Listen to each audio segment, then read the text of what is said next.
ಶ್ರಿಯಪತ್ಯೆ ನಿತ್ಯ ಗಣಿತ ಗುಣಮಾಣಿಕ್ಯ ವಿಶದ ಪ್ರಭಾಜಾಲೋಲ್ಲಾಸೋಪಹತ ಸಕಲಾವದ್ಯತಮಸೇ ಜಗಜ್ಜನ್ಮಸ್ಥೇಮ ಪ್ರಲಯರಚನಾಶೀಲವಪುಷೇ ನಮೋ ಶೇಷಾಂನಾಯ ಸ್ಮೃತಿಹೃದಯದೀಪ್ತಾಯ ಹರಯೇ ನಾರಾಯಣಂ ನಿಖಿಲಪೂರ್ಣಗುಣೈಕದೇಹಂ ನಿರ್ದೋಷಮಾಪ್ಯತಮಮಪ್ಯಖಿಲೈಃ ಸುವಾಕ್ಯೈಃ ಅಸ್ಯೋದ್ಭವಾದಿದಮಶೇಷವಿಶೇಷತೋಪಿ ವಂದ್ಯಂ ಸದಾ ಪ್ರಿಯತಮಂ ಮಮ ಸನ್ನಮಾಮಿ.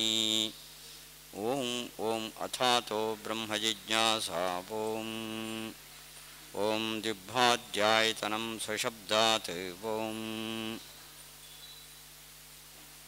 ದೇವತಾಧಿಕರಣ ಮತ್ತು ಅಪಶೂದ್ರಾಧಿಕರಣ ಇವೆರಡು ಯಾವ ಲಿಂಗನಾಮಗಳ ಸಮನ್ವಯವನ್ನು ಮಾಡ್ತಾ ಇಲ್ಲ. ಸಮನ್ವಯ ಪಾದದಲ್ಲಿ ಅದಕ್ಕೆ ಅಂತರ್ಭಾವ ಸಂಗತಿನೂ ಇಲ್ಲ, ಅಥವಾ ಆನಂತರೀಯ ಲಕ್ಷಣ ಸಂಗತಿನೂ ಇಲ್ಲ. ಆದ್ದರಿಂದ ಅವೆರಡು ಅಧಿಕರಣಗಳನ್ನು ಇದರಲ್ಲಿ ಹೇಗೆ ಸೇರಿಸಿದ್ದಾರೆ ಮೂರನೇ ಪಾದದಲ್ಲಿ ಅನ್ನೋ ಪ್ರಶ್ನೆ ಮುಗಿದಿತ್ತು. ಅದಕ್ಕೆ ಉತ್ತರವನ್ನು ಅಧಿಕಾರಶ್ಚೇತಿ ಅನ್ನೋ ಅನುವ್ಯಾಖ್ಯಾನದಲ್ಲಿ ಆಚಾರ್ಯರು ಕೊಡ್ತಾ ಇದ್ದಾರೆ. ಅಧಿಕಾರಶ್ಚ ತದ್ಧಾನಿ ಪ್ರಸಂಗಾದೇವ ಚಿಂತಿತೌ. ಅಧಿಕಾರ ದೇವತೆಗಳಿಗೆ ಬ್ರಹ್ಮವಿದ್ಯೆಯಲ್ಲಿ ಅಧಿಕಾರ ಇದೆ ಅನ್ನೋದು ದೇವತಾಧಿಕರಣದ ವಿಷಯ. ತತ್ ಹಾನಿ, ಆ ಅಧಿಕಾರದ ಹಾನಿ, ಆ ವೇದವಿದ್ಯೆಯಲ್ಲಿ ಅಧಿಕಾರ ಇಲ್ಲ. ಯಾರಿಗೆ? ತ್ರೈವರ್ಣಿಕ ಇತರರಿಗೆ. ಇದನ್ನು ಅಪಶೂದ್ರಾಧಿಕರಣದಲ್ಲಿ ಹೇಳಿದ್ದಾರೆ. ಹೀಗೆ ದೇವತೆಗಳಿಗೆ ಬ್ರಹ್ಮವಿದ್ಯಾಧಿಕಾರ, ತ್ರೈವರ್ಣಿಕ ಇತರರಿಗೆ ಬ್ರಹ್ಮವಿದ್ಯೆಯಲ್ಲಿ ಅಧಿಕಾರ ಇಲ್ಲ. ಈ ಎರಡು ವಿಷಯಗಳನ್ನು ಪ್ರಸಂಗಾದೇವ ಚಿಂತಿತವು, ಪ್ರಸಂಗ ಸಂಗತಿ ಇರೋದರಿಂದ ಇಲ್ಲಿ ವಿಚಾರ ಮಾಡಿದ್ದಾರೆ. ಅಲ್ಲಿಗೆ ಅಂತರ್ಭಾವ ಸಂಗತಿ ಇಲ್ಲ. ಆದರೆ ಆನಂತರೀಯ ಸಂಗತಿಯಲ್ಲಿ ಆರಿದೆಯೋ ಅದರಲ್ಲಿ ಮೊದಲನೇದೇನಿದೆಯೋ ಪ್ರಸಂಗ ಸಂಗತಿ ಅದಿದೆ.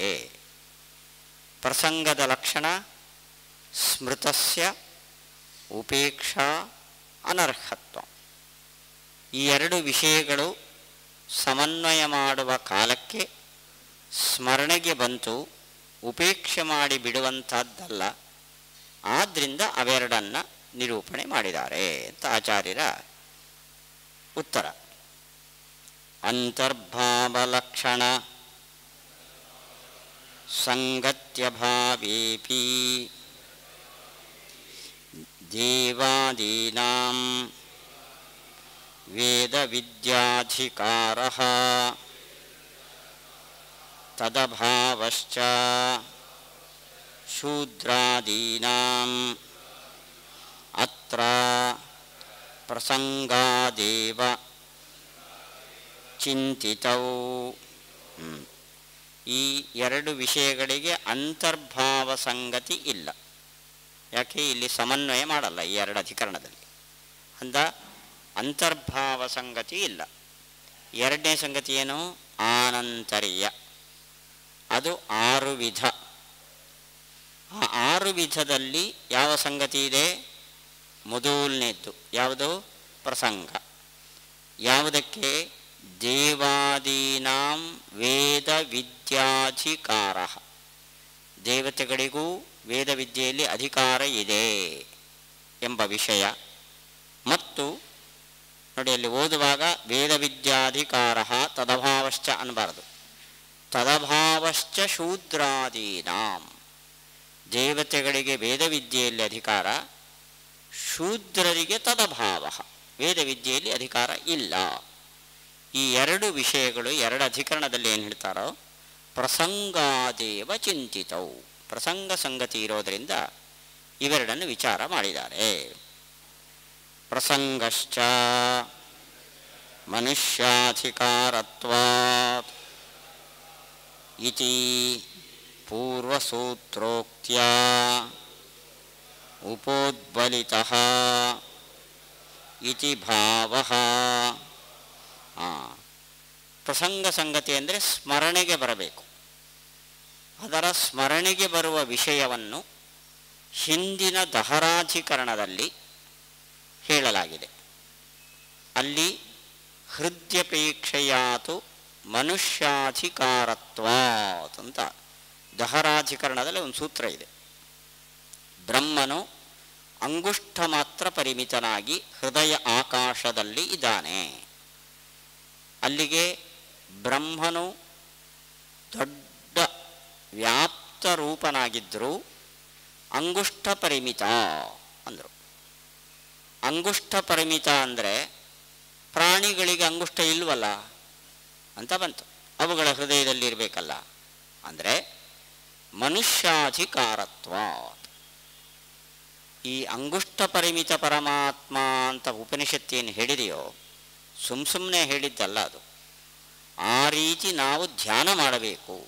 ಪರಮಾತ್ಮ ನಮ್ಮ ಹೃದಯದಲ್ಲಿ ಅಂಗುಷ್ಠ ಪರಿಮಿತನಾಗಿದ್ದಾನೆ ಅಂತ ಧ್ಯಾನ ಮಾಡಬೇಕು. ಅದಕ್ಕೋಸ್ಕರ ಅಂಗುಷ್ಠ ಪರಿಮಾಣವನ್ನು ಭಗವಂತನಿಗೆ ಹೇಳಿದೆ ಧ್ಯಾನಾರ್ಥ. ಧ್ಯಾನ ಮಾಡುವವರು ಯಾರು? ಪ್ರಾಣಿ ಪಶುಪಕ್ಷಿಗಳು ಧ್ಯಾನ ಮಾಡ್ತಾರಾ? ಮನುಷ್ಯರು. ಮನುಷ್ಯರಿಗೆಲ್ಲ ಅಂಗುಷ್ಠ ಇದೆ. ಆದ್ದರಿಂದ ಅಂಗುಷ್ಠ ಪರಿಮಿತನಾದವನು ಪರಮಾತ್ಮ ಅಂತ ಹೇಳಿದ್ದು ಮನುಷ್ಯರು ಉಪಾಸನೆಗೆ ಅರ್ಹರಾದ್ದರಿಂದ ಮನುಷ್ಯಾಧಿಕಾರತ್ವಾತ್ ಪರಮಾತ್ಮ ಅಂಗುಷ್ಠ ಪರಿಮಿತ ಅಂತ ಹೇಳಿದೆ. ಮನುಷ್ಯಾಧಿಕಾರತ್ವಾತ್ ಅಂತ ಹೇಳಿದ ಕೊಟ್ಟರೆ ಶೂದ್ರರು ಮನುಷ್ಯರು, ದೇವತೆಗಳು ಮನುಷ್ಯರು, ಶೂದ್ರರು ಮನುಷ್ಯರು, ಅವರಿಗೂ ಅಧಿಕಾರ ಬರಲಿ. ದೇವತೆಗಳು ಮನುಷ್ಯರಲ್ಲ, ಅವರಿಗೆ ಅಧಿಕಾರ ಇಲ್ಲ. ಹೀಗೆ ದೇವತೆಗಳ ತ್ರೈವರ್ಣಿಕೇತರರ ಉಪಾಸನೆ ಇದೆಯೋ ಅವರಿಗೆ ಇದೆಯೋ ಇಲ್ವೋ ಅನ್ನೋದು ಸ್ಮೃತ ಆಯಿತು, ಸ್ಮರಣೆ ಬಂತು. ಮನುಷ್ಯಾಧಿಕಾರ ಅಂಗುಷ್ಠ ಪರಿಮಿತ ಭಗವಂತ ಅಂತ ಹೇಳಿ ಉಪಾಸನೆಗೆ ಮನುಷ್ಯರು ಅಧಿಕಾರಿಗಳು ಅಂದ ಕೂಡಲೇ ದೇವತೆಗಳು ತ್ರೈವರ್ಣಿಕೇತರರು ಅವರು ಮನುಷ್ಯರಾಗಿದ್ದಾರೆ, ದೇವತೆಗಳು ಮನುಷ್ಯರಲ್ಲ, ದೇವತೆಗಳಿಗೆ ಅಧಿಕಾರ ಇಲ್ಲ, ತ್ರೈವರ್ಣಿಕೇತರಿಗೂ ಅಧಿಕಾರ ಇದೆಯೋ ಅಂತ ಸ್ಮರಣೆಗೆ ಬಂತು. ಸ್ಮರಣೆಗೆ ಬಂದಿದ್ದುದು ಆಧ್ಯಾತ್ಮಿಕ ವಿಷಯ ಆದ್ದರಿಂದ ಉಪೇಕ್ಷೆ ಮಾಡಿ ಬಿಡಬಾರದು. ಅದಕ್ಕೋಸ್ಕರ ಈ ಎರಡು ವಿಷಯಗಳನ್ನು ಎರಡು ಅಧಿಕರಣದಲ್ಲಿ ವ್ಯಾಸರು ವಿಚಾರ ಮಾಡಿದ್ದಾರೆ. ಅದನ್ನ ಪ್ರಸಂಗ ಸಂಗತಿ ಇದೆ. ನಚ ಪ್ರಸಕ್ತ ಅನುಪ್ರಸಕ್ತ ಚಿಂತನೆ ಅತಿಪ್ರಸಂಗ ಪ್ರಯೋಜನ ಭಾವಾಭ್ಯಾಂ ವ್ಯವಸ್ಥಾನಾತ್ ಪ್ರಕೃತಿ ಚ ವಿಶ್ವೇ ದೇವಾ ಉಪಾಸತೆ ಇತ್ಯುಕ್ತ ಉಪಪನ್ನತ್ವಾದಿಕಂ ಪ್ರಯೋಜನಂ ಅಸ್ತಿ. ಅಲ್ಲ, ಸ್ಮರಣೆಗೆ ಬಂದಿದ್ದನ್ನೆಲ್ಲ ನಿರೂಪಣೆ ಮಾಡ್ತೀರೋ ಅಂದರೆ ಸ್ಮರಣೆಗೆ ಬಂದಿದ್ದು ನಿರೂಪಣೆ ಮಾಡಿದ್ರಿಂದ ಏನಾದರೂ ಪ್ರಯೋಜನ ಇದ್ದರೆ ಅದನ್ನು ನಿರೂಪಣೆ ಮಾಡ್ತೀವಿ. ಪ್ರಯೋಜನ ಇಲ್ಲದೇ ಇದ್ದರೆ ತಲೆಗೆ ಬಂದಿದ್ದನ್ನೆಲ್ಲ ನಿರೂಪಣೆ ಮಾಡಲ್ಲ ನಾವು. ಪ್ರಕೃತದಲ್ಲಿ ಏನು ಪ್ರಯೋಜನ ಅಂದರೆ ಈ ವಾಮನಾಧಿಕರಣದಲ್ಲಿ ಮಧ್ಯೆ ವಾಮನಮಾಸೀನಂ ವಿಶ್ವೇ ದೇವಾ ಉಪಾಸತೆ ಅಂತ ಹೇಳಿದ್ದಾರೆ. ದೇವತೆಗಳು ಉಪಾಸನೆ ಮಾಡ್ತಾರೆ. ಹಾಗಾದರೆ ದೇವತೆಗಳಿಗೂ ಉಪಾಸನೆ ಸಿದ್ಧ ಆಗತ್ತೆ. ದೇವತೆಗಳಿಗೂ ವೇದವಿದ್ಯೆಯಲ್ಲಿ ಅಧಿಕಾರ ಇದೆ ಅಂತ ಹೇಳಿದಾಗ ದೇವತೆಗಳು ಮಾಡಿದ ಉಪಾಸನೆ ಸಾರ್ಥಕ ಆಗ್ತದೆ. ಆದ್ದರಿಂದ ವಿಶ್ವೇ ದೇವಾ ಉಪಾಸತೆ ಅಂತ ಉಪನಿಷತ್ತಿನ ಸ್ಟೇಟ್ಮೆಂಟ್ ಇದು ಸರಿ ಅಂತ ಆಗೋದೇ ಪ್ರಯೋಜನ. ಆದ್ದರಿಂದ ಈ ವಿಚಾರವನ್ನು ಇಲ್ಲಿ ಮಾಡ್ತಾ ಇದ್ದೇವೆ, ಪ್ರಸಂಗ ಸಂಗತ್ಯ ಅಂತ.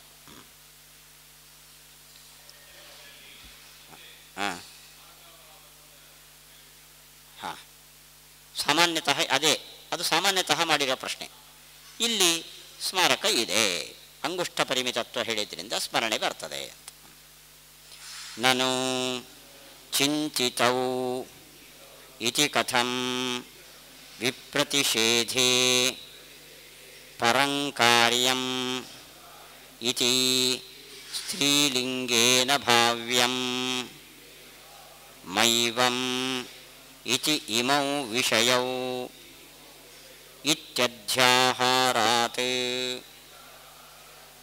ನೋಡಿ, ಆಚಾರ್ಯರ ಮೂಲ ನೋಡಿ, ಅಧಿಕಾರಶ್ಚ ತದ್ಧಾನಿ ಪ್ರಸಂಗಾದೇವ ಚಿಂತಿತೌ. ಚಿಂತಿತೌ ಅನ್ನೋದು ಚಿಂತಿತಃ, ಚಿಂತಿತೌ, ಚಿಂತಿತಾಃ. ರಾಮಃ ರಾಮೌ ರಾಮಾಃ. ಯಾವ ಲಿಂಗ? ಪುಲ್ಲಿಂಗ. ಚಿಂತಿತೌ ಅನ್ನೋದು ಪುಲ್ಲಿಂಗ. ಯಾವುದು ಚಿಂತಿತೌ? ಹಿಂದೆ ಎರಡು. ಯಾವುದು?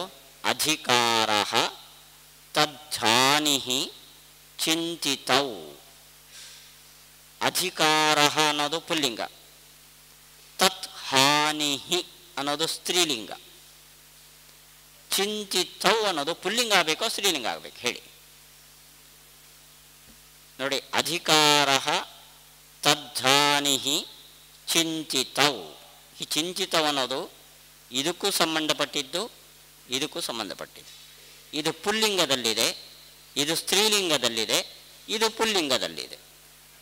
ಇದಕ್ಕೆ ಯಾವ ಲಿಂಗ ಹಾಕಬೇಕು ಹೇಳಿ? ರಾಮಕೃಷ್ಣೌ ಸುಂದರೌ. ಅಲ್ಲೇನು ತೊಂದರೆನೇ ಇಲ್ಲ. ರಾಮನು ಪುಲ್ಲಿಂಗ, ಕೃಷ್ಣನು ಪುಲ್ಲಿಂಗ. ರಾಮ ಸೀತೆ ಸುಂದರೌ ಅನ್ಬೇಕು, ಸುಂದರ ಸುಂದರೇ ಅನ್ಬೇಕು, ಸ್ತ್ರೀಲಿಂಗ ಮಾಡಬೇಕು. ಏನು ಮಾಡಬೇಕು? ಯಾಕೆ? ಅದಕ್ಕೆ ಅದೇನು ಅದಕ್ಕೆ ಒಂದು ನಿಯಮ ಹೇಳಿದರು ಟೀಕಾತ್ಪರ, ವಿಪ್ರತಿಷೇಧೆ ಪರಂಕಾರ್ಯಂ. ಇದು ಪುಲ್ಲಿಂಗ, ಇದು ಸ್ತ್ರೀಲಿಂಗ. ಇವೆರಡರಲ್ಲಿ ಇದಕ್ಕೆ ಯಾವ ಲಿಂಗ ಹಾಕಬೇಕಂದ್ರೆ ಪರಂ. ಪರಂ ಅಂದರೆ ಯಾವುದು? ಈ ತದ್ಧಾನಿ ಸ್ತ್ರೀಲಿಂಗ ಅಂದರೆ ಸ್ತ್ರೀಲಿಂಗ ಹಾಕಬೇಕು. ಆದ್ದರಿಂದ ಚಿಂತಿತೌ ಅನ್ನಬಾರ್ದು. ಮತ್ತೇನು ಹೇಳಬೇಕು? ಚಿಂತಿತೇ, ಚಿಂತಿತೌ ಅಂತ ಹೇಗೆ ಹೇಳಿದರು ಅಂತ ಪ್ರಶ್ನೆ. ಅದಕ್ಕೆ ಅಧಿಕಾರ ತದ್ಧಾನಿ ಇತಿ ಇಮೌ ವಿಷಯೌ ಚಿಂತಿತೌ. ಸ್ವಲ್ಪ ಸೇರಿಸ್ಕೊಳ್ಳಿ. ಇವು ವಿಷಯೌ ಪುಲ್ಲಿಂಗ, ಚಿಂತಿತೌ ಪುಲ್ಲಿಂಗ ಕೊಡ್ತದೆ. ಇತಿ ಇಮೌ ವಿಷಯೌ. ವಿಷಯ ಶಬ್ದ ನಿತ್ಯ ಪುಲ್ಲಿಂಗ, ಅದು ವಿಷಯ ಅಂತ ಆಗೋದಿಲ್ಲ. ಬಹುರಿಗೆ ಆದರೆ ಮಾತ್ರ ಆಗುತ್ತೆ, ಇಲ್ಲದ್ರೆ ಆಗೋದಿಲ್ಲ. ವಿಷಯ ಅದು. ಹಾಂ ಹಾಂ. ಅಥ ಅತ್ರ ದೇವಾನಾಂ ವೇದ ವಿದ್ಯಾಧಿಕಾರ ಆಕ್ಷೇಪಾರ್ಥಂ ಸೂತ್ರದ್ವಯಂ ಮಧ್ವಾದಿಷು ಅಸಂಭವಾತ್ ಅನಧಿಕಾರಂ ಜೈಮಿನಿಃ ಜ್ಯೋತಿಷಿ ಭಾವಾಚ್ಚ ಇತಿ ತಸ್ಯಾರ್ಥಃ ನ ದೇವಾಃ ವೈದಿಕ ಉಪಾಸನಾದೌ ಅಧಿಕ್ರಿಯಂತೆ ತಾನ್ ಪ್ರತಿ ವೈದಿಕ ವಿಧೇಃ ಅಭಾವಾತ್. ಈ ದೇವತಾಧಿಕರಣದಲ್ಲಿ ಎರಡು ಸೂತ್ರಗಳಿವೆ. ದೇವತೆಗಳಿಗೆ ವೇದ ವಿದ್ಯಾಧಿಕಾರ ಇದೆಯೋ ಇಲ್ಲೋ ಅನ್ನೋ ಚರ್ಚೆ ಮಾಡುವ ಸೂತ್ರಗಳು ಎರಡು. ಒಂದು, ಮಧ್ವಾದಿಷು ಅಸಂಭವಾತ್ ಅನಧಿಕಾರಂ ಜೈಮಿನಿಃ. ವ್ಯಾಸರ ಶಿಷ್ಯರು ಜೈಮಿನಿ ಋಷಿಗಳು. ಅವರೇನು ಹೇಳ್ತಾರೆ ಅಂದರೆ, ಮಧ್ವಾದಿಷು, ಮಧ್ವ ಅಂದರೆ ಮಧ್ವಾಚಾರ್ಯರು ಅಲ್ಲ, ಅಲ್ಲಿ ಮಧು ವಿದ್ಯೆ, ಮಧು ಆದಿಷು ಮಧ್ವಾದಿಷು. ಮಧು ವಿದ್ಯೆ ಅಂತ ಒಂದು ಉಪಾಸನಾ ಪ್ರಕರಣ ಇದೆ ಛಾಂದೋಗ್ಯದಲ್ಲಿ. ಆ ಮಧು ವಿದ್ಯೆ ಮೊದಲಾದ ವಿದ್ಯೆಗಳಲ್ಲಿ ಅನಧಿಕಾರಂ, ದೇವತೆಗಳಿಗೆ ಅಧಿಕಾರ ಇಲ್ಲ. ಯಾಕೆಂದರೆ ಹೀಗೆ ಅಂತ ಯಾರೇ ಅಸಂಭವ. ಯಾಕೆ ಮಧುವಿದ್ಯೆಯ ಉಪಾಸನೆ ಮಾಡಿದರೆ ಆದಿತ್ಯೋ ವೈ ದೇವ ಮಧು ಅಂತ ಶುರುವಾಗುತ್ತೆ. ಅದು ನೋಡಿ ಹೇಗೆ ನಿರೂಪಣೆ ಮಾಡ್ತದೆ ಉಪನಿಷತ್ತು ಅಂತ. ಆದಿತ್ಯ ಅಂದರೆ ಸೂರ್ಯ, ಅವನು ದೇವತೆಗಳಿಗೆ ಜೇನುಗೂಡು. ಜೇನುಗೂಡು ಹೇಗೆ ಸಿಹಿಯಾದ ಜೇನನ್ನು ಕೊಡುತ್ತೋ, ಸೂರ್ಯ ದೇವತೆಗಳಿಗೆ ಜೇನುಗೂಡಿನಂತೆ ಸಿಹಿಯನ್ನು ಕೊಡ್ತಾನೆ. ಅಂದರೆ ನೋಡಿ, ನಾವು ಯಾಗ ಮಾಡ್ತೇವೆ, ಇದು ಸೇರೋದು ಯಾರಿಗೆ? ದೇವತೆಗಳಿಗೆ. ಹೇಗೆ ಅಂದರೆ ಅಗ್ನೌ ಪ್ರಾಸ್ತಾಹುತಿ ಸಮ್ಯಕ್ ಆದಿತ್ಯಮುಪತಿಷ್ಠತೆ. ಅಗ್ನಿಯಲ್ಲಿ ನೀವೇನು ಆಹುತಿ ಕೊಡ್ತೀರೋ ಅದು ಎಲ್ಲೋಗಿ ಸೇರುತ್ತದೆ? ಆದಿತ್ಯ. ಆ ಆದಿತ್ಯನ ಸ್ವಾಹ ಅನ್ನೋ ಕಿರಣವನ್ನು ದೇವತೆಗಳು ಆಹಾರವನ್ನಾಗಿ ಸ್ವೀಕಾರ ಮಾಡ್ತಾರೆ. ಅಲ್ಲಿಗೆ ನೀವು ಕೊಟ್ಟ ಬೆಂಕಿಯನ್ನೋ ಆ ಮುದ್ದೆ ಅನ್ನವನ್ನೋ ಮುಳ್ಳಿನ ಸಮಿಧೆಯನ್ನೋ ದೇವತೆಗಳು ತಿನ್ನೋದಲ್ಲ. ನೀವು ಹೋಮ ಮಾಡಿದರೆ ಬೆಂಕಿಯಲ್ಲಿ ಸುಟ್ಟು ಅದರ ಸಾರಭಾಗ ಸೂರ್ಯನಿಗೆ ಸೇರಿ ಸೂರ್ಯನ ಸ್ವಾಹ ಎಂಬ ಕಿರಣದ ಮೂಲಕ ಅದನ್ನು ದೇವತೆಗಳು ಸ್ವೀಕಾರ ಮಾಡ್ತಾರೆ. ಅದನ್ನು ದೇವತೆಗಳಿಗೆ ಮಧು ಯಾವುದು? ಆದಿತ್ಯ. ಈ ಮಧುವಿದ್ಯೆಯನ್ನು ಉಪಾಸನೆ ಮಾಡಿದರೆ ಫಲ ಏನು ಅಂದರೆ ದೇವತಾ ಪದವಿ ಬರ್ತದೆ. ದೇವತೆಗಳಿಗೆ ಅದು ಬಂದಾಗಿದೆ, ಆದ್ದರಿಂದ ಇದರಲ್ಲಿ ದೇವತೆಗಳಿಗೆ ಅಧಿಕಾರ ಇಲ್ಲ. ಮಧ್ವಾದಿಷು ಅಸಂಭವಾತ್. ಅಸಂಭವಾತ್ ಅಂದರೆ ಇಲ್ಲಿ ಅಧಿಕಾರ ಇರಲಿಕ್ಕೆ ಸಾಧ್ಯ ಇಲ್ಲ. ಯಾಕೆ? ಯಾರು ಫಲವನ್ನು ಬಯಸ್ತಾರೋ ಅವರು ಅಧಿಕಾರಿಗಳು ಅಲ್ವಾ? ಪಾಠ ಶ್ರವಣಕ್ಕೆ ಅಧಿಕಾರಿಗಳು ನೀವು. ಯಾಕೆ? ಸುಧಾ ಕೇಳಿದ ಪುಣ್ಯವನ್ನೋ ಜ್ಞಾನವನ್ನೋ ನೀವು ಬಯಸ್ತೀರಿ, ಫಲದ ಅಪೇಕ್ಷೆ ನಿಮಗಿದೆ, ಅದನ್ನು ನೀವು ಅಧಿಕಾರಿಗಳು. ದೇವತೆಗಳಿಗೆ ದೇವತಾ ಪದವಿ ಅಪೇಕ್ಷೆ ಇಲ್ಲ, ಅವರು ಇದ್ದಾರೆ ಈಗಾಗಲೇ. ಆದ್ದರಿಂದ ಫಲದ ಅಪೇಕ್ಷೆ ಇಲ್ಲ, ಆದ್ದರಿಂದ ಅವರಿಗೆ ಅಧಿಕಾರ ಇಲ್ಲ. ಹೀಗೆ ಜೈಮಿನಿ ಆಚಾರ್ಯರು ಹೇಳ್ತಾರೆ. 1ನೇ ಸೂತ್ರ ಜ್ಯೋತಿಷಿ ಭಾವಾಚ್ಯ, ಆದರೆ ಜ್ಯೋತಿರ್ವಿದ್ಯೆಯಲ್ಲಿ ಅವರಿಗೆ ಅಧಿಕಾರ ಇದೆ. ಇವೆರಡು ಸೂತ್ರದ ಅರ್ಥ. ಕೆಲವು ವಿದ್ಯೆಯಲ್ಲಿ ಅಧಿಕಾರ ಇಲ್ಲ, ಕೆಲವು ವಿದ್ಯೆಯಲ್ಲಿ ಅಧಿಕಾರ ಇದೆ. ಯಾವ ಉಪಾಸನೆಯಿಂದ ಫಲ ಈಗಾಗಲೇ ಸಿಕ್ಕಿದೆಯೋ ಅಲ್ಲಿ ಅಧಿಕಾರ ಇಲ್ಲ. ಫಲ ಸಿಕ್ಕದೇ ಇರುವ ವಿದ್ಯೆಯಲ್ಲಿ ಉಪಾಸನೆಯಲ್ಲಿ ಅವರಿಗೆ ಅಧಿಕಾರ ಇದೆ. ಇದು ದೇವತಾಧಿಕರಣದ 2 ಸೂತ್ರದ ಅರ್ಥ. ಆತ್ಮಾನಮುಪಾಸೀತ ಇತ್ಯಾದಿ ವಿಧಿರೇವ ತಾನ್ ವಿಷಯೀಕರೋತಿ ಇತಿ ಚೇನ್ನ ವಿಕಲ್ಪ ಅನುಪಪತ್ತೇಃ. ಅಲ್ಲ, ಇಲ್ಲಿ ಅಧಿಕಾರ ಬೇಡ, ಆತ್ಮಾನಮೇವ ಲೋಕಮುಪಾಸೀತ ಅಂತಿದೆ. ಅಂದರೆ ಲೋಕಂ ಅಂದರೆ ಸ್ವರೂಪಂ, ಭಗವಂತನನ್ನು ಉಪಾಸನೆ ಮಾಡ್ರಿ. ಈ ಉಪಾಸನೆಯಲ್ಲಿ ದೇವತೆಗಳಿಗೆ ಅಧಿಕಾರ ಉಂಟೋ ಇಲ್ಲೋ? ಇದೆ. ಯಾಕೆ? ಭಗವಂತನನ್ನು ಉಪಾಸನೆ ಮಾಡಿದ್ದರಿಂದ ಏನಾಗುತ್ತೆ? ಮೋಕ್ಷ. ಆದ್ದರಿಂದ ಇಲ್ಲಿ ಅಧಿಕಾರ ಇದೆ. ಆದ್ದರಿಂದ ವೇದವಿದ್ಯೆಯಲ್ಲಿ ದೇವತೆಗಳಿಗೆ ಅಧಿಕಾರವೇ ಇಲ್ಲ ಅನ್ಬೇಡ್ರಿ. ಇಂಥ ಕಡೆಯಲ್ಲಿ ಅಧಿಕಾರ ಇದೆ ಅಂದರೆ ವಿಕಲ್ಪ ಇದ್ರ ಮೇಲೆ ನಮ್ಮದೊಂದು ಕ್ವಶನ್ ಇದೆ, ಅದಕ್ಕೆ ಆನ್ಸರ್ ಮಾಡ್ರಿ ಅಂತ. ತಥಾಹಿ ಕಿಂ ತೇಷಾಂ ಸರ್ವವೇದೋಕ್ತ ಉಪಾಸನಾದೌ ಅಧಿಕಾರಃ ಕಿಂ ವಾ ಕ್ವಚಿತ್. ದೇವತೆಗಳಿಗೆ ವೇದದಲ್ಲಿ ಹೇಳಿದ ಎಲ್ಲ ಉಪಾಸನೆಯಲ್ಲೂ ಅಧಿಕಾರ ಇದೆಯೋ ಕೆಲವುದರಲ್ಲಿ ಮಾತ್ರನೋ. ನಾದ್ಯಃ ಸರ್ವತ್ರ ತೇಷಾಂ ನಿಯೋಜ್ಯತ್ವಾಭಾವಾತ್. ಎಲ್ಲ ಉಪಾಸನೆಗಳಲ್ಲಿ ಅವರು ನಿಯೋಜ್ಯರಲ್ಲ. ನಿಯೋಗ ಅಂದರೆ ಆರ್ಡರ್. ನಿಯೋಜ್ಯ, one who is follow the order, ಅವನು ನಿಯೋಜ್ಯ. ಅಂದರೆ ನಾವೆಲ್ಲ ನಿಯೋಜ್ಯರು. ಅಹರಹ ಸಂಧ್ಯಾಮುಪಾಸೀತ. ಈ ನಿಯೋಗಕ್ಕೆ, ಆದೇಶಕ್ಕೆ ನಾವೆಲ್ಲ ನಿಯೋಜ್ಯರು. ದೇವತೆಗಳು ನಿಯೋಜ್ಯರಲ್ಲ, ಎಲ್ಲ ವಿದ್ಯೆಗಳಿಗಿಂತ ನಿಯೋಜ್ಯರಲ್ಲ. ಯಾಕೆ ಅಂದರೆ ತಸ್ಸಾಧ್ಯ ಫಲಕಾಮೋಹಿ ತತ್ರ ನಿಯುಜ್ಯತೆ. ಆ ಉಪಾಸನೆಯಿಂದ ಏನು ಫಲ ಬರುತ್ತದೋ ಆ ಫಲವನ್ನು ಯಾರು ಬಯಸ್ತಾರೋ ಅವರು ಅದರಲ್ಲಿ ನಿಯೋಜ್ಯರು. ದೇವತೆಗಳಿಗೆ ಆ ಫಲದಲ್ಲಿ ಕಾಮನೆ ಇಲ್ಲ, ಆದ್ದರಿಂದ ಅವರು ನಿಯೋಜ್ಯರಾಗಲ್ಲ. ಫಲಂಚ ತದುಚ್ಯತೆ ಯತ್ ಅಪ್ರಾಪ್ತಂ ಅನನುಷ್ಠಿತ ಸಾಧನಂಚ. ಫಲ ಅಂದರೆ ಏನು? ಯಾವುದು ನಮಗೆ ಸಿಕ್ಕಿಲ್ವೋ, ಯಾವುದರ ಬಗ್ಗೆ ನಾವು ಈಗಾಗಲೇ ಸಾಧನೆ ಮಾಡಿಲ್ವೋ ಅದು ಫಲ. ಉದಾಹರಣೆಗೆ ನಿಮಗೆ ಡಿಗ್ರಿ ಫಲ ಅಲ್ಲ. ಯಾಕೆ? ಡಿಗ್ರಿ ಸಿಕ್ಕೋಗಿದೆ ನಿಮಗೆ, ಅದರ ಬಗ್ಗೆ ಅನನುಷ್ಠಾನವೂ ಇಲ್ಲ. ನೀವು ಓದಿದ್ದೀರಿ, ಅದಕ್ಕೆ ಬೇಕಾದ ಓದನ್ನು ಮಾಡಿದ್ದೀರಿ, ಆದ್ದರಿಂದ ಡಿಗ್ರಿಯು ನಿಮಗೆ ಫಲ ಅಲ್ಲ. ಆದರೆ ನಿಮಗೆ ಪುಣ್ಯವೂ ಫಲ. ಯಾಕೆ?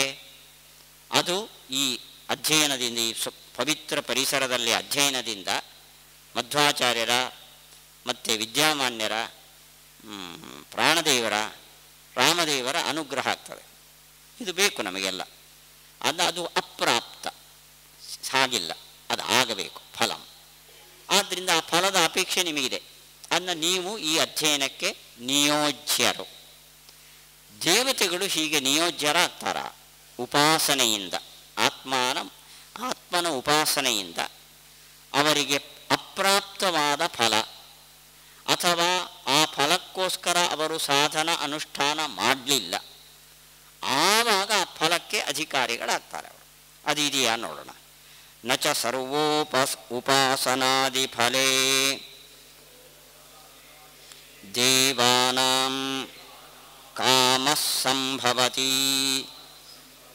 ವೇದದಲ್ಲಿ ಹೇಳಿದ ಎಲ್ಲ ಉಪಾಸನೆಗಳ ಫಲದಲ್ಲಿ ದೇವತೆಗಳಿಗೆ ಅಭಿಲಾಷೆ ಇರಲ್ಲ. ಯಾಕೆ?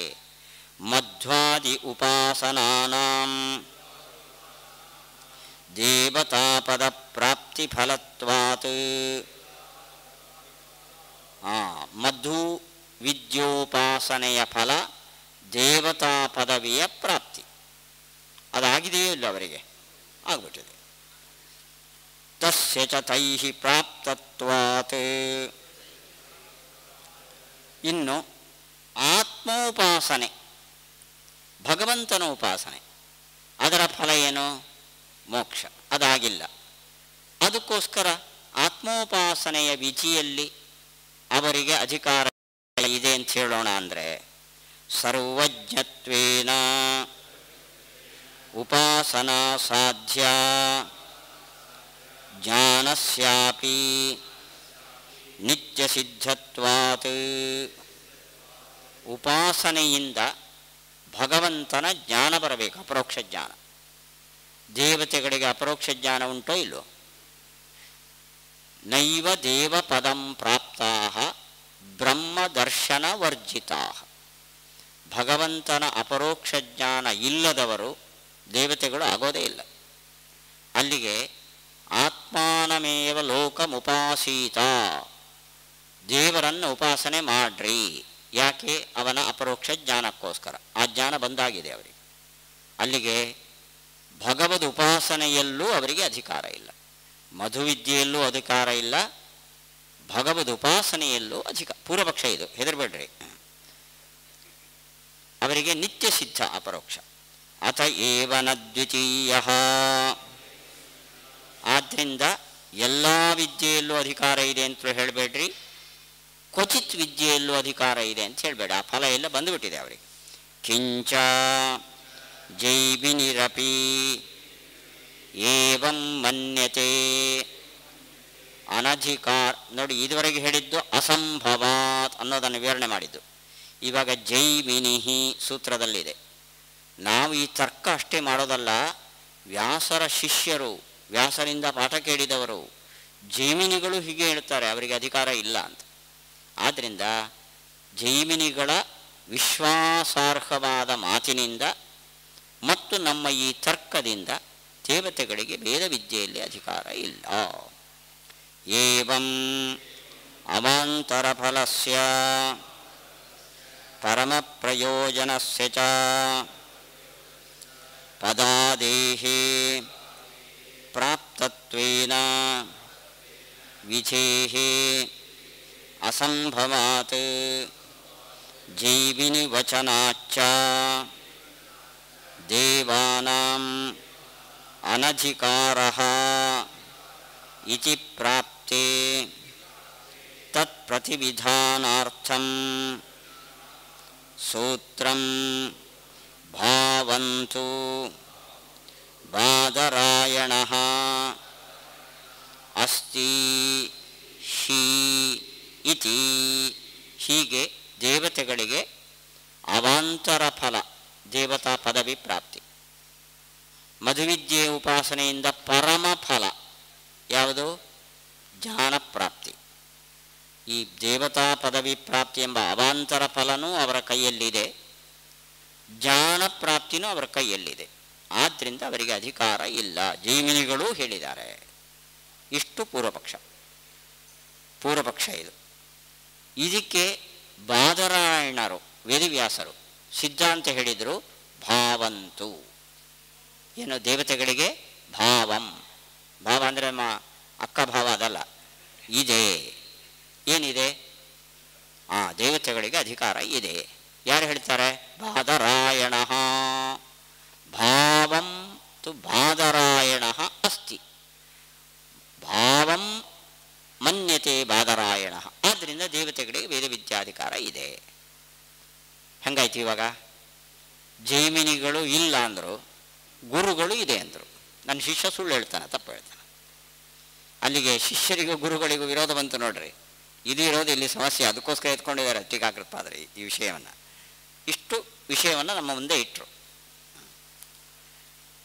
ತತ್ರ ಯತ್ ಪೂರ್ವಪಕ್ಷಿಣ ಉದಾಹೃತಂ ಜೈಮಿನಿ ವಚನಂ ತಸ್ಯ ಪರಿಹಾರೋ ನಾಸ್ತಿ. ದೇವತೆಗಳಿಗೆ ಉಪಾಸನೆಯಿಂದ ಭಾವಂ ಅಂದರೆ ಜ್ಞಾನದ ಅಭಿವೃದ್ಧಿ ಎಂಬ ಫಲ, ಮೋಕ್ಷದಲ್ಲಿ ಆನಂದಾಧಿಕ್ಯ ಎಂಬ ಫಲ ಇದೆ. ಆದ್ದರಿಂದ ಅವರಿಗೆ ಅಸ್ತಿ. ಅಲ್ಲಿಗೆ ಫಲ ಇಲ್ಲ ಅನ್ನೋದಕ್ಕೆ ಆನ್ಸರ್ ಬಂತು ನಮಗೆ. ಜೈಮಿನಿಗಳು ಹೇಳಿದಾರ ಅನ್ನೋದಕ್ಕೆ ನೋ ಆನ್ಸರ್. ಜೈಮಿನಿಗಳು ಹೇಳಿದ್ದಾರೆ, ಇಲ್ಲ ಅಂತ ಹೇಳಿದ್ದಾರೆ. ಇದಕ್ಕೇನು ಉತ್ತರ? ಸೂತ್ರಕಾರರು ಕೊಟ್ಟಿಲ್ಲ. ಆದ್ದರಿಂದ ಆ ಒಂದು ಅಂಶ ಉಳಿದಿದೆ, ಭಾಷ್ಯದಲ್ಲಿ ಅದಕ್ಕೆ ಉತ್ತರ ಕೊಟ್ಟಿಲ್ಲ. ತತ್ಕಿಂ ಭಗವನ್ಮತ ವಿರುದ್ಧತ್ವೇನ ಅಪ್ರಮಾಣಮೇವ ಪ್ರತಿಪತ್ತವ್ಯಂ ಇತಿ. ಹಾಗಾದರೆ ವೇದವ್ಯಾಸರು ಇದೆ ಅಂತಾರೆ ಭಗವಂತ, ಜೈಮಿನಿಗಳು ಇಲ್ಲ ಅಂತಾರೆ. ಇದೆಯನ್ನು ವೇದವ್ಯಾಸರ ಮಾತಿಗೆ ವಿರುದ್ಧವಾದ್ದರಿಂದ ಜೈಮಿನಿಗಳ ಮಾತು ವಿಶ್ವಾಸ ಅರ್ಹ ಅಲ್ಲ, ಕೈ ಬಿಡಬೇಕೋ ಹೇಗೆ? ಮೈವಂ ಭಿನ್ನ ವಿಷಯತ್ವೇನ ವಿರೋಧಾಭಾವಾತ್ ಇತ್ಯಾಹ ತತ್ಫಲಾಯೇತಿ. ಜೈಮಿನಿಗಳು ಇಲ್ಲ ಅಂತ ಹೇಳಿದ್ದು ಒಂದು ದೃಷ್ಟಿಯಿಂದ, ವೇದವ್ಯಾಸರು ಇದೆ ಅಂತ ಹೇಳಿದ್ದು ಮತ್ತೊಂದು ದೃಷ್ಟಿಯಿಂದ. ಆಯಿತಾ? ಹೀಗೆ ಇದೆ ಅನ್ನೋದು ಸರಿ, ಇಲ್ಲ ಅನ್ನೋದು ಸರಿ. ಆಯಿತಾ? ನಮಗೆ ಮಧ್ಯಾಹ್ನ 12 ಗಂಟೆ ಆಯಿತು.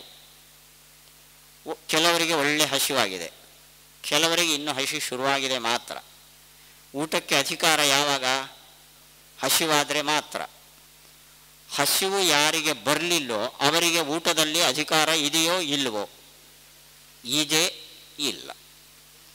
ಇಲ್ಲ ಯಾಕೆ ಅಂದರೆ ಹಸಿವಾಗಿಲ್ಲ.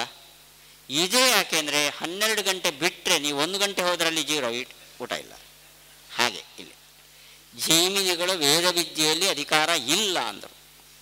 ಅಂದರೆ ಉದಾಹರಣೆಗೆ ಮಧುವಿದ್ಯೆ ತಗೊಳ್ಳ್ರಿ, ಅದರಲ್ಲಿ ಯಾಕೆ ಅಧಿಕಾರ ಇಲ್ಲ ಅಂದರೆ ದೇವತಾ ಪದ ಪ್ರಾಪ್ತಿಯ ಫಲದ ಉದ್ದೇಶದಿಂದ ಅವರಿಗೆ ಅಧಿಕಾರ ಇಲ್ಲ. ಇದೆ ಹೇಗೆ? ದೇವತಾ ಪದಪ್ರಾಪ್ತಿಯ ವಿಷಯದಲ್ಲಿ ಅಧಿಕಾರ ಇಲ್ಲದಿದ್ದರೂ ಆ ಮಧುವಿದ್ಯೋಪಾಸನೆ ಮಾಡಿದರೆ ಭಗವಂತನ ಪ್ರೀತಿ ಆಗ್ತದೆ. ಭಗವಂತನ ಪ್ರೀತಿಯಿಂದ ಮೋಕ್ಷದಲ್ಲಿ ಆನಂದ ವೃದ್ಧಿ ಆಗ್ತದೆ. ಆದ್ದರಿಂದ ಇದೆ ಅಂದರು ಬಾದರಾಯಣರು. ಸರಿ, ಹಾಗಾದರೆ ಇದೆ ಅನ್ನೋದು ಸರಿ, ಇಲ್ಲ ಅನ್ನೋದು ಸರಿ. ಶಿಷ್ಯರಿಗೂ ಗುರುಗಳಿಗೂ ವಿರೋಧ ಇಲ್ಲ. ಅದು ಈ ಕಾಲ ಅಲ್ಲ, ಆ ಕಾಲ, ಅದು ಇವತ್ತಿರ್ತದೆ. ವಿದ್ಯೆ ಎಲ್ಲ ಪಡೆದ ಮೇಲೆ ಗುರುಗಳನ್ನು ಕೊಕ್ಕಂತ ಕೊಟ್ಬಿಡೋದು, ಹಾಗೆ ಅಲ್ಲ ಇದು. ನೋಡಿ, ಅದನ್ನು ಆಚಾರ್ಯ ಹೇಳ್ತಾರೆ. ತತ್ಫಲಾಯ ವಿಧಿ ಸಿದ್ಧೇ ಚೋಪಾಸಾಯ ನಿರಾಕೃತಃ ಯತೋ ಜೈವಿನಾನ್ಯಾರ್ಥಂ ಅಸಿದ್ಧೀರ್ಥೇ ವಿಧಿಸ್ತಥಾ ವಿದ್ಯಾತಿರಾಜಸ್ಯ ಮತಂ ಅವಿರೋಧಸ್ತಯೋಸ್ತತಃ. ತತ್ಫಲಾಯ ಸಿದ್ಧೇ ವಿಧಿಃ ಉಪಾಸಾಯಾಃ ನಿರಾಕೃತಃ. ತತ್ಫಲಾಯ ಮಧುವಿದ್ಯೆಯ ಉಪಾಸನೆಯ ಫಲ ಯಾವುದು? ದೇವತಾ ಪದವಿಯ ಪ್ರಾಪ್ತಿ. ಆ ಫಲಕ್ಕೋಸ್ಕರ ಆ ವಿದ್ಯೆಯ ಉಪಾಸನೆಯನ್ನು ನಿರಾಕರಣೆ ಮಾಡಿದರು. ಯಾರು? ಯಥೋ ಜೈಮಿನಿನ, ಜೈಮಿನಿಗಳು ದೇವತಾ ಪದವಿಯ ಪ್ರಾಪ್ತಿ ಎಂಬ ಫಲಕ್ಕಾಗಿ ದೇವತೆಗಳು ಮಧುವಿದ್ಯೆಯ ಉಪಾಸನೆಗೆ ಅಧಿಕಾರಿಗಳಲ್ಲ ಅಂತ ನಿರಾಕರಣೆ ಮಾಡಿದರು. ಸರಿ ತಾನೆ? ಅದರಲ್ಲೂ ಅಧಿಕಾರ ಇದೆ ಅಂದರು. ಯಾರು? ಗುರುಗಳು. ಹಾಗೆ ಅದಕ್ಕೆ ಅನ್ಯಾರ್ಥಂ ಅಸಿದ್ಧೀರ್ಥೇ ವಿಧಿಹಿ. ಅನ್ಯಾರ್ಥಂ ದೇವತಾ ಪದವಿಯಲ್ಲ, ಮತ್ತೆ ಭಗವಂತನ ಪ್ರೀತಿ. ಅನ್ಯಾರ್ಥಂ ಇನ್ನೊಂದು ಫಲಕ್ಕೆ, ಅದು ಸಿಕ್ಕಿಲ್ಲ ಅವರಿಗೆ, ಇನ್ನೂ ಪೂರ್ಣ ಸಿಕ್ಕಿಲ್ಲ. ಅದಕ್ಕೋಸ್ಕರ ಆ ಫಲದ ಉದ್ದೇಶದಿಂದ ಇದೇ ವಿದ್ಯೆಯಲ್ಲಿ ಅಧಿಕಾರ ಇದೆ. ನೋಡಿ, ಆಚಾರ್ಯರ ಸಿದ್ಧಾಂತ ಏನು ಅಂದರೆ, ಪುತ್ರೇಷ್ಟ್ಯ ಪುತ್ರಕಾಮಃ ಯಜೇತ. ಪುತ್ರೇಷ್ಠಿ ಯಾಗವನ್ನು ಯಾರು ಮಾಡಬೇಕು? ಯಾರಿಗೆ ಮಕ್ಕಳಿಲ್ವೋ ಅವರು ಮಾಡಬೇಕು. ಮಕ್ಕಳಿದ್ದವರೂ ಆ ಯಾಗವನ್ನು ಮಾಡಬಹುದು. ಯಾಕೆ? ಇನ್ನೊಂದು ಮಕ್ಕಳಾಗಲಿ ಅಂತಲ್ಲ, ಭಗವಂತನ ಪ್ರೀತಿ ಆಗಲಿ ಅಂತ. ವೇದದಲ್ಲಿ ಹೇಳಿದ ಕರ್ಮಗಳನ್ನು ಏನು ಫಲ ಹೇಳಿದಾರೋ ಅದಕ್ಕೋಸ್ಕರನೇ ಮಾಡಬೇಕು ಅಂತಿಲ್ಲ.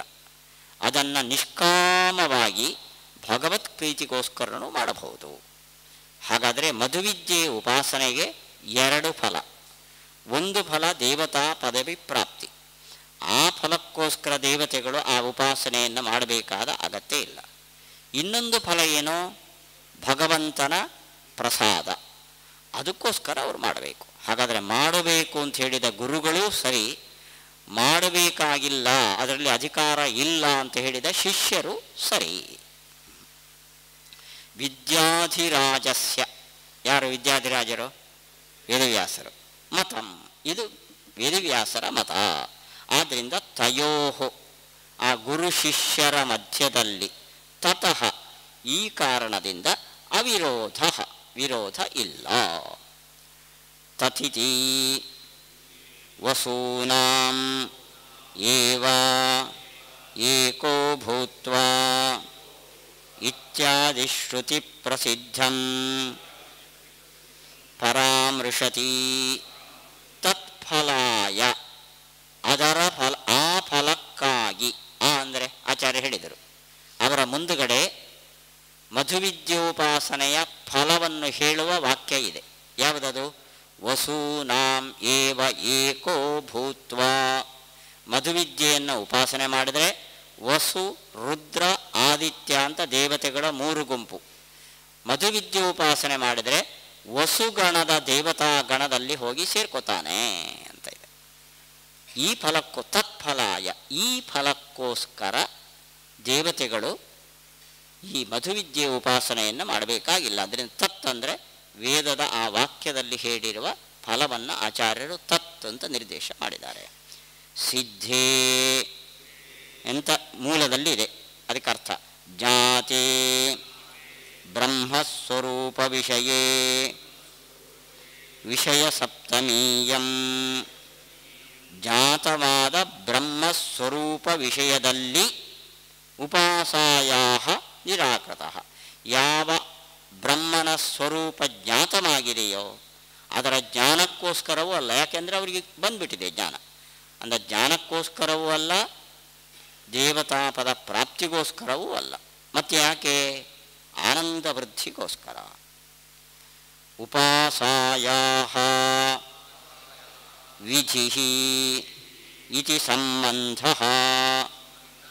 ನೋಡಿ, ತತ್ಫಲಾಯ ವಿಧಿ ಸಿದ್ಧೇ ಉಪಾಸಾಯಾಹ ಅಲ್ಲಿದೆ. ಆ ಉಪಾಸಾಯಾಹ ಆದ ಮೇಲೆ ಹಿಂದೆ ಇರುವ ವಿಧಿ ಸೇರಿಸ್ಕೊಳ್ಳಿ. ಉಪಾಸಾಯಾಹ ವಿಧಿ ಅಂತಾಗತ್ತೆ. ಉಪಾಸನೆಯ ವಿಧಾನ ವೇದದಲ್ಲಿ ಅಂತ ಅರ್ಥ. ಅನ್ಯಾರ್ಥಂ ವೇದವ್ಯಾಸರು ಬೇರೆ ಫಲಕ್ಕೋಸ್ಕರ. ಏನದು? ಫಲಾಂತರಾರ್ಥಂ. ವೇದವ್ಯಾಸರು ಫಲಾಂತರಕ್ಕೋಸ್ಕರ, ಈ ಎರಡು ಫಲಕ್ಕೆ ಅಲ್ಲ. ಭಗವಂತನ ಅಪರೋಕ್ಷ ಜ್ಞಾನ, ದೇವತಾಪದ ಪ್ರಾಪ್ತಿ ಇವೆರಡು ಬಿಟ್ಟು ಇನ್ನೊಂದು ಫಲಕ್ಕೋಸ್ಕರ. ತಥಾ ಅಸಿದ್ಧೇರ್ಥೇ ವಿಧಿ ಮೂಲದಲ್ಲಿದೆ. ಅದಕ್ಕೆ ಉಪಾಸಾಯಾಹ ಇತಿ ಅತ್ರಾಪಿ ಅನುವರ್ತತೆ. ಇಲ್ಲಿ ವಿಧಿ ಅಂತಷ್ಟೇ ಇದೆ, ಉಪಾಸಾಯಾಹ ಅಂತ ಮೊದಲನೇ ಲೈನಲ್ಲಿದೆ. ಅದನ್ನು ಈ ಲೈನಿಗೂ ತಗೊಂಡ್ಬಿಡ್ರಿ. ಅನ್ಯಾರ್ಥಂ ಅಸಿದ್ಧೇರ್ಥೇ ಉಪಾಸಾಯಾಹ ವಿಧಿ. ಸೆಕೆಂಡ್ ಲೈನಿಗೂ ಅದನ್ನು ತಗೊಂಬನ್ನಿ. ಅತ್ರ ಇತಿ ಶಬ್ದಾಧ್ಯಾಹಾರೇಣ ಮತಂ ಇತಿ ಯೋಜ್ಯಂ ವಿಧಿ ಇತಿ ಮತಂ. ಇತಿ ಅಂತ ಸೇರಿಸ್ಕೊಳ್ಳಿ. ತಯೋಹೋ ಅವರಿಬ್ಬರಿಗೆ ಅಲ್ಲ, ಅವರಿಬ್ಬರ ಅಭಿಪ್ರಾಯಕ್ಕೆ. ತಯೋಹ ಅಂದರೆ ಗುರುಗಳ ಶಿಷ್ಯರ ಅಭಿಪ್ರಾಯಕ್ಕೆ ವಿರೋಧ ಇಲ್ಲ. ನನು ಕಿಂ ತದನ್ಯತ್ ಫಲಂ ಕಥಂಚ ಸರ್ವಜ್ಞಾನಾಂ ಅಸಿದ್ಧೋರ್ಥಃ ಯೇನ ದೇವಾನಾಮಪಿ ಉಪಾಸನಾ ವಿಧಾನ ಉಪಪತ್ತಿಃ ಇತ್ಯತ ಆಹ ಮೋಕ್ಷ ಇತಿ. ಇವೆರಡು ಫಲ ಅಲ್ಲ. ಭಗವಂತನ ಅಪರೋಕ್ಷ, ದೇವತಾ ಪದವಿ ಪ್ರಾಪ್ತಿ ಇವೆರಡು ಫಲ ಅಲ್ಲ. ಉಪಾಸನೆದ್ದು ಬೇರೆ ಫಲಕ್ಕೋಸ್ಕರ. ಏನದು ಬೇರೆ ಫಲ ಹೇಳ್ರಿ? ಹೇಳ್ತಾರೆ ಆಚಾರ್ಯ. ಮೋಕ್ಷೇ ಫಲ ವಿಶೇಷೋಸ್ತಿ ನ ಚ ಸರ್ವಂ ಪ್ರಕಾಶತೆ ಸರ್ವದಾ ತೇನ ದೇವಾನಾಂ ಅಪಿ ಯುಕ್ತಾಶ್ಯುಪಾಸನಾ. ಅವರಿಗೇನು ಫಲ ಅಂದರೆ ಮೋಕ್ಷೇ ಫಲ ವಿಶೇಷೋಸ್ತಿ. ಅವರಿಗೆ ಮೋಕ್ಷ ಫಿಕ್ಸ್, ಅಲ್ಲಿ ಟಿಕೆಟ್ ಕೊಟ್ಟಾಗಿದೆ, ಅದನ್ನು ನೀನು ಕ್ಯಾನ್ಸಲ್ ಮಾಡಲಿಕ್ಕೆ ಬರಲ್ಲ. ಆದರೆ ಈ ಮಧುವಿದ್ಯೆ ಉಪಾಸನೆ ಮಾಡಿದ್ರಿಂದ ಭಗವತ್ ಪ್ರಸಾದ ದ್ವಾರ ಅವರಿಗೆ ಫಲ ವಿಶೇಷ ಇದೆ. ಏನು? ಆನಂದ ಅಭಿವೃದ್ಧಿ, ಆನಂದದ ಉದ್ರೇಕ ಅನ್ನೋ ಫಲ ಅವರಿಗೆ ಇದೆ. ಇನ್ನೊಂದು ಫಲ ಭಗವಂತನ ಜ್ಞಾನ ವಿಶೇಷ ಇದೆ. ಅಲ್ಲ, ಭಗವಂತನ ಜ್ಞಾನ ಬಂದಾಗಿದೆಯಲ್ಲ ಅವರಿಗೆ.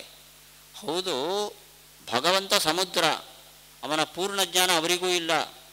ಈ ಉಪಾಸನೆ ಮಾಡಿದರೆ ಅದುವರೆಗೆ ತಿಳಿಯದೇ ಇದ್ದಿದ್ದು ಅವರಿಗೆ ತಿಳಿಯುತ್ತದೆ. ಒಂದು. ಇನ್ನೊಂದು, ಅವರಿಗೆ ಏನು ಜ್ಞಾನ ಈಗಾಗಲೇ ಇದೆಯೋ ಅದು ಯಾವತ್ತೂ ಇರ್ತದೆ ಅಂತ ಹೇಳಕ್ಕೆ ಬರಲ್ಲ. ಕೆಲವು ಸತಿ ಪ್ರಾರಬ್ಧವಶಾತ್ ತಿರೋಹಿತ ಆಗ್ತದೆ. ದೇವೇಂದ್ರನಿಗಾಯಿತು ನೋಡ್ರಿ, ಹಾಗೆ ತಿರೋಹಿತ ಆಗ್ತದೆ.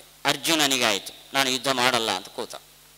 ಹೀಗೆ ಕೆಲವೊಮ್ಮೆ ಯುದ್ಧ ಜ್ಞಾನವು ತಿರೋಹಿತ ಆಗ್ತದೆ. ಅದಾಗಬಾರದು ಅಂತಾದರೆ ಇಂಥ ಉಪಾಸನೆಯನ್ನು ಮಾಡಬೇಕು. ಹೀಗೆ ಯುದ್ಧ ಜ್ಞಾನದ ಅನುವೃತ್ತಿ, ಇಲ್ಲದೇ ಇರುವ ಕೆಲವು ವಿಶೇಷಾಂಶಗಳ ಸ್ಫೂರ್ತಿ, ಹೀಗೆ ಜ್ಞಾನ ಮೋಕ್ಷದಲ್ಲಿ ಆನಂದೋದ್ರೇಕ ಎರಡು ಫಲಗಳು ದೇವತೆಗಳಿಗೂ ಇರೋದರಿಂದ ಈ ಮಧುವಿದ್ಯೆಯಲ್ಲಿ ಅವರಿಗೂ ಅಧಿಕಾರ ಇದೆ ಅಂತ ಬಾದರಾಯಣರು ಹೇಳ್ತಾರೆ. ಮೋಕ್ಷೇ ಫಲ ವಿಶೇಷ ಅಸ್ತಿ. ಆಯಿತು. ಜ್ಞಾನ, ಭಗವಂತನ ಜ್ಞಾನ ಫಲ ಉಂಟೋ ಇಲ್ವೋ? ಉಂಟು. ಅಲ್ಲ, ಅವರಿಗೆ ಈಗಾಗಲೇ ಜ್ಞಾನ ಇದೆಯಲ್ಲ ಅಂದರೆ ನಚ ಸರ್ವಂ ಪ್ರಕಾಶತೆ. ಅವರೇನು ಸರ್ವಜ್ಞರಲ್ಲ, ಅವರಿಗೆಲ್ಲ ಕಾಣಿಸಲ್ಲ. ಈ ಮಧುವಿದ್ಯೆ ಉಪಾಸನೆ ಮಾಡಿದರೆ ಅದುವರೆಗೆ ತಿಳಿಯದೇ ಇರುವ ಅಂಶ ಅವರಿಗೆ ತಿಳಿಯುತ್ತದೆ. ಸರ್ವದಾ ತಿಳಿದಿದ್ದು ಕೂಡ ಯಾವಾಗಲೂ ತಿಳಿತಾ ಇರೋದಿಲ್ಲ, ಮಧ್ಯೆ ಬ್ರೇಕ್ ಆಗ್ಬೋದು. ತೇನ ದೇವಾನಾಮಪಿ ಯುಕ್ತ ಹಿ ಉಪಾಸನಾ, ಅದನ್ನು ದೇವತೆಗಳಿಗೂ ಉಪಾಸನೆ ಯುಕ್ತ. ಯಚ್ಚ ಪ್ರಕಾಶತೆ ನತಃ ಸರ್ವದಾ, ಅವರಿಗೆ ಯಾವುದು ಈಗಾಗಲೇ ಅಪರೋಕ್ಷ ಇದೆಯೋ ಆ ಅಪರೋಕ್ಷವು ಯಾವತ್ತೂ ಇರಲ್ಲ, ಕೆಲವು ಸತಿ ಪರದೆ ಬಂದುಬಿಡುತ್ತದೆ. ತೇನ ತದುಭಯಾರ್ಥಂ, ತೇನ ಅನ್ನೋದಕ್ಕೆ ಈ ಎರಡು ಕಾರಣಗಳಿಗಾಗಿ ಅಂತ ಅರ್ಥ. ಹಿ ಶಬ್ದ ಯಸ್ಮಾದಿತ್ಯರ್ಥೇ, ಹಿ ಅಂದರೆ ಯಾವ ಕಾರಣದಿಂದ ಈ ಎರಡು ಫಲಗಳಿದೆಯೋ ಆ ಕಾರಣದಿಂದ ದೇವತೆಗಳಿಗೂ ಉಪಾಸನಾಧಿಕಾರ ಇದೆ. ನನು ಸರ್ವಜ್ಞಾನಾಂ ಸರ್ವಂ ನ ಪ್ರಕಾಶತೆ ಇತಿ ವಿಪ್ರತಿಷಿದ್ಧಂ ಮೈವಂ ಪರಮೇಶ್ವರ ವ್ಯತಿರಿಕ್ತಾನಾಂ ಸರ್ವಜ್ಞತ್ವ ಅಸಿದ್ಧೇಃ ಇತ್ಯಾಹ ನಿತ್ಯಮಿತಿ. ದೇವತೆಗಳು ಸರ್ವಜ್ಞರು, ಅವರಿಗೆ ತೋರದೇ ಇದ್ದಿದ್ದು ತೋರುತ್ತದೆ. ಸರ್ವಜ್ಞರ ಹಾಗಾದರೆ ಸರ್ವಜ್ಞರಾದ ದೇವತೆಗಳಿಗೆ ತೋರದೇ ಇದ್ದಿದ್ದು ಯಾವುದಿದೆ? ಸರಿನೋ ತಪ್ಪು ಈ ಆಕ್ಷೇಪ? ಯಾಕೆ ತಪ್ಪು? ಅವರೇನು ಸರ್ವಜ್ಞರಲ್ಲ. ಯಾರು ಸರ್ವಜ್ಞ? ಅವರು ಮಾತ್ರ, ಯಾರಿಗೂ ಅಲ್ಲ. ಆನ್ಸರ್ನ ಕೊಡ್ತಾ ಇದ್ದಾರೆ ಆಚಾರ್ಯ. ನಿತ್ಯಂ ವೃದ್ಧಿ ಕ್ಷಯಾಪೇತಂ, ಕ್ಷಯೋಪೇತಂ ಅಂದರೆ ವಿರುದ್ಧ ಆಗತ್ತೆ. ವೃದ್ಧಿ ಕ್ಷಯ ಉಪೇತವಾದ್ದು ದೇವರ ಜ್ಞಾನ ಅಂತ, ಅಪೇತಂ ಅಂದರೆ ಇಲ್ಲದ ಅಂತ ಅರ್ಥ. ಅವನ ಜ್ಞಾನದಲ್ಲಿ ವೃದ್ಧಿ ಕ್ಷಯ ಯಾವುದಿಲ್ಲ, ಒಂದೇ ರೀತಿ. ಅದು ಸಮುದ್ರದ ಮಧ್ಯೆ ಹೋದಾಗ ಸಮುದ್ರದ ನೀರು, ಅಲ್ಲಿ ಏರಿಳಿತಗಳು ಏನಿಲ್ಲ. ಹಾಗೆ ವಿಷ್ಣು ಪೂರ್ಣಂತು ವೇದನಂ, ವಿಷ್ಣೋ ವೇದನಂ ಪೂರ್ಣಂ ವೃದ್ಧಿ ಕ್ಷಯ ಅಪೇತಂ ಸ್ಪಷ್ಟಾತಿಸ್ಪಷ್ಟ ವಿಶದಂ. ಅವನ ಜ್ಞಾನ ಸ್ಪಷ್ಟಾತಿಸ್ಪಷ್ಟ, ಬಿಸಿಲಿನಲ್ಲಿ, ಮಧ್ಯಾಹ್ನದ ಬಿಸಿಲಿನಲ್ಲಿ ನಮ್ಮ ಮುಂದೆ ಒಂದು ಚೆಂಡು ನೆಲದಲ್ಲಿ ಬಿದ್ದಿದ್ರೆ ಅದೇ ಹಾಗೆ ಸ್ಪಷ್ಟಾತಿಸ್ಪಷ್ಟವಾಗಿ ನಮಗೆ ಕಾಣಿಸ್ತದೋ, ಭಗವಂತನಿಗೆ ಈ ಪ್ರಪಂಚದ ಎಲ್ಲ ವಸ್ತುಗಳು ಅದರಂತೆ ಪೂರ್ಣ, ಅದರ ರೇಖೋಪರೇಖೆಗಳೆಲ್ಲ ತಿಳಿದಿದೆ. ಜಾತಕ ಎಲ್ಲ ಅವನ ಕೈಯಲ್ಲಿದೆ. ಇದು ಮುಗೀತು ಇಲ್ಲಿಗೆ. ಬ್ರಹ್ಮಣೋ ಶೇಷ ವಸ್ತುಗಂ, ಬ್ರಹ್ಮ ಚತುರ್ಮುಖ ಬ್ರಹ್ಮದೇವರಿದ್ದಾರಲ್ಲ, ಅಶೇಷ ವಸ್ತುಗಂ, ಸಕಲ ವಸ್ತುಗಳ ಜ್ಞಾನನೂ ಇದೆ. ಆದರೆ ಭಗವಂತನಂತೆ ಸ್ಪಷ್ಟಾತಿಸ್ಪಷ್ಟ ಅಲ್ಲ, ಸ್ಪಷ್ಟತೆಯಲ್ಲಿ ಕಡಿಮೆ ಇದೆ. ಅಲ್ಲಿಗೆ ಬ್ರಹ್ಮದೇವರು ಎಲ್ಲವನ್ನೂ ತಿಳಿದಿದ್ದಾರೆ, ಭಗವಂತ ತಿಳಿದಂತೆ ಸ್ಪಷ್ಟಾತಿಸ್ಪಷ್ಟ ಜ್ಞಾನ ಅವರಿಗೆ ಇಲ್ಲ. ಅನ್ಯೇಷಾಂ ಕ್ರಮಶೋ ಜ್ಞಾನಂ ಮಿತವಸ್ತುಗತಂ ಸದಾ, ಬ್ರಹ್ಮದೇವರು ವಾಯುದೇವರನ್ನು ಬಿಟ್ಟರೆ ಅನ್ಯೇಷಾಂ ಉಳಿದ ದೇವತೆಗಳಿಗೆ ಕ್ರಮಶೋ ಜ್ಞಾನಂ, ಒಂದಾದ್ಮೇಲೆ ತಿಳಿತಾ ಹೋಗ್ತದೆ ಅವರಿಗೆ. ಆದ್ದರಿಂದ ನೋಡಿ, ಬ್ರಹ್ಮಸೂತ್ರವನ್ನು ರಚನೆ ಮಾಡಿದರು ವೇದವ್ಯಾಸರು. ಜ್ಞಾನಂ ಸಂಸ್ಥಾಪ್ಯ ಭಗವಾನ್ ಮನುಷ್ಯ ಪಿತೃಪಕ್ಷಿಷು, ದೇವತೆಗಳಲ್ಲಿ, ಪಿತೃಗಳಲ್ಲಿ, ಪಶು ಪಕ್ಷಿಗಳಲ್ಲಿ, ಮನುಷ್ಯರಲ್ಲಿ ಜ್ಞಾನವನ್ನು ಸ್ಥಾಪನೆ ಮಾಡಿದ್ದರು ಬ್ರಹ್ಮಸೂತ್ರ ರಚನೆ ಮಾಡಿ. ಅಲ್ಲಿಗೆ ದೇವತೆಗಳ ಜ್ಞಾನಕ್ಕಾಗಿಯೂ ಬ್ರಹ್ಮಸೂತ್ರ ಅಂದಮೇಲೆ ದೇವತೆಗಳಿಗೂ ಕೂಡ ಬ್ರಹ್ಮಸೂತ್ರದಿಂದ ತಿಳಿಯದೇ ಇರುವ ಅಂಶ ತಿಳಿಯುತ್ತದೆ. ಬ್ರಹ್ಮದೇವರಿಗೆ ಬ್ರಹ್ಮಸೂತ್ರದಿಂದ ಹೊಸದಾಗಿ ತಿಳಿಯುವಂಥದ್ದೇನಿಲ್ಲ. ಆಯಿತಾ? ಅವರಿಗೆ ಇಲ್ಲಿ ಹೇಳಿರೋದೆಲ್ಲ ವಿಷಯ ಗೊತ್ತಿದೆ ಅವರಿಗೆ. ಇದು ದೇವತೆಗಳಿಗೂ ಸರ್ವಜ್ಞತ್ವ ಇಲ್ಲ ಅಂತ ಆಚಾರ್ಯರು ಹೇಳ್ತಾ ಇದ್ದಾರೆ. ಆದ್ದರಿಂದ ಇದುವರೆಗೆ ಇಲ್ಲದ ಜ್ಞಾನದ ಪ್ರಾಪ್ತಿಗಾಗಿ ದೇವತೆಗಳು ಮಧುವಿದ್ಯೋಪಾಸನೆಯನ್ನು ಮಾಡಬೇಕು. ಪೂರ್ಣಂ ಅಶೇಷ ಅರ್ಥ ವಿಷಯಂ, ಭಗವಂತನ ಜ್ಞಾನ ಪೂರ್ಣ ಅಂದ್ರೇನು? ಎಲ್ಲ ವಸ್ತುಗಳು ಅದಕ್ಕೆ ವಿಷಯ, ಇಂಥದ್ದು ತಿಳಿದಿಲ್ಲ ಅಂತ ಇಲ್ಲ. ತುಶಬ್ದ ಅವಧಾರಣೆ ವಿಷ್ಣು ಅಂದರೆ ಏವ ಅಂತ ಅರ್ಥ. ಅಲ್ಲಿ ಎಲ್ಲಿ ಸೇರಿಸಬೇಕು? ವಿಷ್ಣೋರೇವ ಇತಿ ಸಂಬಧ್ಯತೆ. ವಿಷ್ಣುವಿನ ಜ್ಞಾನ ಮಾತ್ರ ಪೂರ್ಣ. ಸ್ಪಷ್ಟಾತಿಸ್ಪಷ್ಟ ವಿಷಯಮಿತಿ ನಿರತಿಶಯ ಸ್ಪಷ್ಟಂ. ಸ್ಪಷ್ಟಾತಿಸ್ಪಷ್ಟವನ ಜ್ಞಾನ ಅಂದರೆ ಇದಕ್ಕಿಂತ ಇನ್ನೂ ಸ್ಪಷ್ಟತೆ ಇಲ್ಲ, ಮ್ಯಾಕ್ಸಿಮಮ್ ಸ್ಪಷ್ಟತೆ ಇದೆ ಅಂತ ಅರ್ಥ. ನನು ಸ್ಪಷ್ಟತಾ ನಾಮ ಜ್ಞಾನಸ್ಯ ವಿಶೇಷ ವಿಷಯತಾ ಸಾ ಚ ಪೂರ್ಣಮಿತ್ಯನೇನೈವ ಗತಾ ಮೈವಂ ಅಪರೋಕ್ಷತ್ವಾದಿವತ್ ಸ್ಪಷ್ಟತಾಯಾಃ ವಿಷಯ ಅನಪೇಕ್ಷಾ ಜ್ಞಾನಧರ್ಮತ್ವ ಅಂಗೀಕಾರಾತ್ ತಸ್ಯ ಚ ಅನುಭವಸಿದ್ಧತ್ವಾತ್. ಪೂರ್ಣಂ ಅಂದರೆ ಎಲ್ಲ ವಸ್ತುಗಳು ಅವನ ಜ್ಞಾನಕ್ಕೆ ವಿಷಯ. ಸ್ಪಷ್ಟಾತಿ ಸ್ಪಷ್ಟಂ ಅದು ನಿರತಿಶಯ ಸ್ಪಷ್ಟ. ಏನದು ಪೂರ್ಣತ್ವಕ್ಕೂ ನಿರತಿಶಯ ಸ್ಪಷ್ಟ ಅಂದರೂ ಒಂದೇ ಅಲ್ವಾ? ನೋಡಿ, ಉದಾಹರಣೆಗೆ ದೂರದಲ್ಲಿ ಮಬ್ಬು ಬೆಳಕಲ್ಲಿ ಎತ್ತರದ ವಸ್ತು ನೋಡ್ತೀವಿ. ಕಳ್ಳನೋ ಮನುಷ್ಯನೋ ಡೌಟ್. ಹತ್ತಿರ ಹೋದವು, ಇದು ಮನುಷ್ಯ ಅಲ್ಲ ಕಂಬ, ಡಿಸೈಡ್. ಹತ್ತಿರ ಹೋದ ಜ್ಞಾನವನ್ನು ಏನು ಅಂತ ಕರಿತೀರಿ ನೀವು? ಸ್ಪಷ್ಟ. ದೂರದಲ್ಲಿ ಅಸ್ಪಷ್ಟ. ಏನು ಸ್ಪಷ್ಟ ಅಸ್ಪಷ್ಟ ಅಂದರೆ? ದೂರದಲ್ಲಿದ್ದಾಗ ನಮಗೆ ಡೌಟ್ ಇತ್ತು, ಹತ್ತಿರ ಹೋದಾಗ ಕಂಬ ಅನ್ನೋದಕ್ಕೆ ಏನು ಪ್ರೂಫ್ ಬೇಕೋ ಅದೆಲ್ಲ ಸಿಕ್ತು. ಹಾಗಾದರೆ ಸ್ಪಷ್ಟ ಅಂದ್ರೇನು? ಅದರಲ್ಲಿರುವ ಗುಣಧರ್ಮಗಳೆಲ್ಲ ಕಾಣಿಸ್ತು. ಅಸ್ಪಷ್ಟ ಅಂದ್ರೇನು? ಅಲ್ಲಿರೋದು ಕೆಲವು ಕಾಣಿಸ್ತು, ಕೆಲವು ಕಾಣಿಸಲಿಲ್ಲ.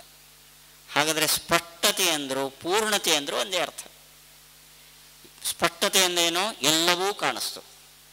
ಪೂರ್ಣತೆ ಅಂದ್ರೇನು? ಅದೇನೇ, ಎಲ್ಲವೂ ಕಾಣಿಸ್ತು. ಅಲ್ಲಿಗೆ ಪೂರ್ಣಂ ನಿರತಿಶಯ ಸ್ಪಷ್ಟಂ ಎರಡು ಕೂಡ ಈಕ್ವಲ್, ರಿಪಿಟೇಷನ್ ಅಂತ ಪ್ರಶ್ನೆ.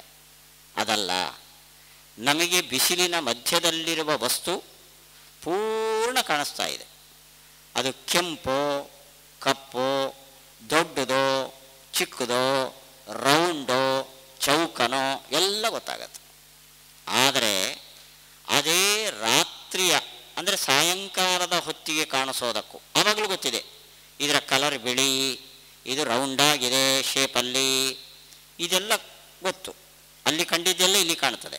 ಆದರೆ ಬಿಸಿಲಲ್ಲಿದ್ದಾಗ ಏನು ಸ್ಪಷ್ಟತೆ ಇದೆಯೋ ಆ ಸ್ಪಷ್ಟತೆ ಕತ್ತಲಲ್ಲಿರುವಾಗ ಸಾಯಂಕಾಲದಲ್ಲಿ ಇಲ್ಲ. ಕನ್ನಡಕ್ಕೆ ಹಾಕ್ಕೊಂಡವರಿಗೆ ಕನ್ನಡಕ್ಕೆ ತೆಗೆದರೂ ಕಾಣಿಸುತ್ತೆ. ಕನ್ನಡಕ್ಕೆ ಹಾಕ್ಕೊಂಡ್ರೆ ಏನು ಸ್ಪಷ್ಟತೆ ಇದೆಯೋ ಕನ್ನಡಕ್ಕೆ ತೆಗೆದಾಗ ಅಸ್ಪಷ್ಟತೆ ಇಲ್ಲ. ಅಂದರೆ ಕಾಣೋದೆಲ್ಲ ಕಾಣ್ತದೆ. ನಮ್ಮ ಎದುರುಗಡೆಯವರೇ ಕಣ್ಣಿದೆ, ಕಿವಿ ಇದೆ, ಮೂಗಿದೆ, ಎಲ್ಲ ಹಾಕಿದ್ರೂ ಕಾಣಿಸುತ್ತೆ, ಹಾಕದೇ ಇದ್ರೂ ಕಾಣಿಸುತ್ತೆ. ಆದರೆ ಸ್ಪಷ್ಟತೆ ಅಂದರೆ ಎಲ್ಲ ಕಾಣಿಸೋದು ಅಂತ ಅರ್ಥ ಅಲ್ಲ. ಜ್ಞಾನದಲ್ಲಿರುವ ಒಂದು ವಿಶೇಷ ಧರ್ಮ. ಅದರಿಂದ ಸ್ಪಷ್ಟತೆ ಬೇರೆ, ಪೂರ್ಣತೆ ಬೇರೆ. ಇದು ಅನುಭವ ಸಿದ್ಧಂ ಅಂತಾರೆ. ಬ್ರಹ್ಮಣಃ ಹಿರಣ್ಯಗರ್ಭಸ್ಯ. ನೋಡಿ ಎಷ್ಟು ಜಾಗರೂಕವಾಗಿ ವಹಿಸಿದೆ. ಬ್ರಹ್ಮಣ ಅಂದರೆ ಪರಬ್ರಹ್ಮನಿಗೆ, ದೇವರಿಗೆ ಅಂತ ಅನ್ಬೇಡಿ. ಮತ್ತೆ ಅಲ್ಲಿ ಬ್ರಹ್ಮಣ ಅಂದರೆ ದೇವರ ವಿಷಯ ಮುಗೀತು. ಬ್ರಹ್ಮಣ ಅಂದರೆ ಯಾರು? ಚತುರ್ಮುಖ ಬ್ರಹ್ಮದೇವರು. ಅವರಿಗೆ ಅಶೇಷ ವಸ್ತುಗಂ, ಎಲ್ಲ ವಸ್ತುವಿನ ಜ್ಞಾನ ಇದೆ, ಸ್ಪಷ್ಟತೆ ಇಲ್ಲ. ಅಶೇಷ ವಸ್ತುಗಂ ಪರಬ್ರಹ್ಮಾತಿರಿಕ್ತ ಅಶೇಷ ವಸ್ತು ವಿಷಯಂ.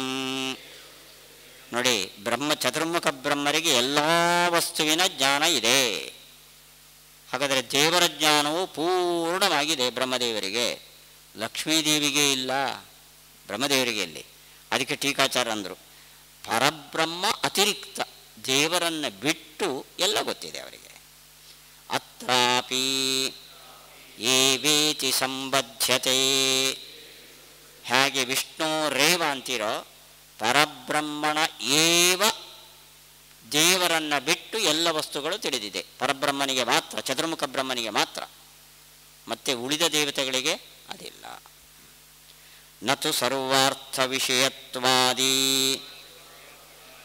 ಯುಕ್ತ ವಿಶೇಷಣೋಪೇತಂ ಇತ್ಯರ್ಥಃ. ಸರ್ವವಸ್ತುವಿನ ಜ್ಞಾನ ಇದೆ, ಸರ್ವವಸ್ತುವಿನ ಸರ್ವಜ್ಞಾನ ಇಲ್ಲ ಅವನಿಗೆ. ಅವನು ನಮ್ಮನ್ನು ನೋಡ್ತಾನೆ, ನಮ್ಮಲ್ಲಿರುವ ಯೋಗ್ಯತೆ ಎಲ್ಲ ಅವನಿಗೆ ತಿಳಿಯುತ್ತದೆ, ಆದರೆ ನಮ್ಮನ್ನು 100% ತಿಳಿದಿಲ್ಲ ಬ್ರಹ್ಮದೇವರು ಕೂಡ. ಅತ್ರ ಬ್ರಹ್ಮ ಸಂವೇದನಸ್ಯ ಪೃಥಗುಕ್ತಿ ಕೈಮುತ್ಯಾರ್ಥಂ. ಅಲ್ಲ, ಇವಾಗ ನಮಗೆ ಪ್ರಶ್ನೆ ಬಂದಿದ್ದು ದೇವತೆಗಳು ಸರ್ವಜ್ಞರು ಹೌದೋ ಅಲ್ವೋ ಅಂತ. ನೀವು ಚತುರ್ಮುಖ ಬ್ರಹ್ಮನ ಪ್ರಸ್ತಾವ ಹೇಗೆ ಮಾಡಿದ್ದೀರಿ ಅಂದರೆ ಕೈಮುತ್ಯಾರ್ಥಂ. ದೇವತೆಗಳಲ್ಲೆಲ್ಲ ಉತ್ತಮನಾದವನು ಯಾರು? ಚತುರ್ಮುಖ. ಅವನಿಗೆ ಎಲ್ಲ ಪೂರ್ಣ ಜ್ಞಾನ ಇಲ್ಲಂತೆ.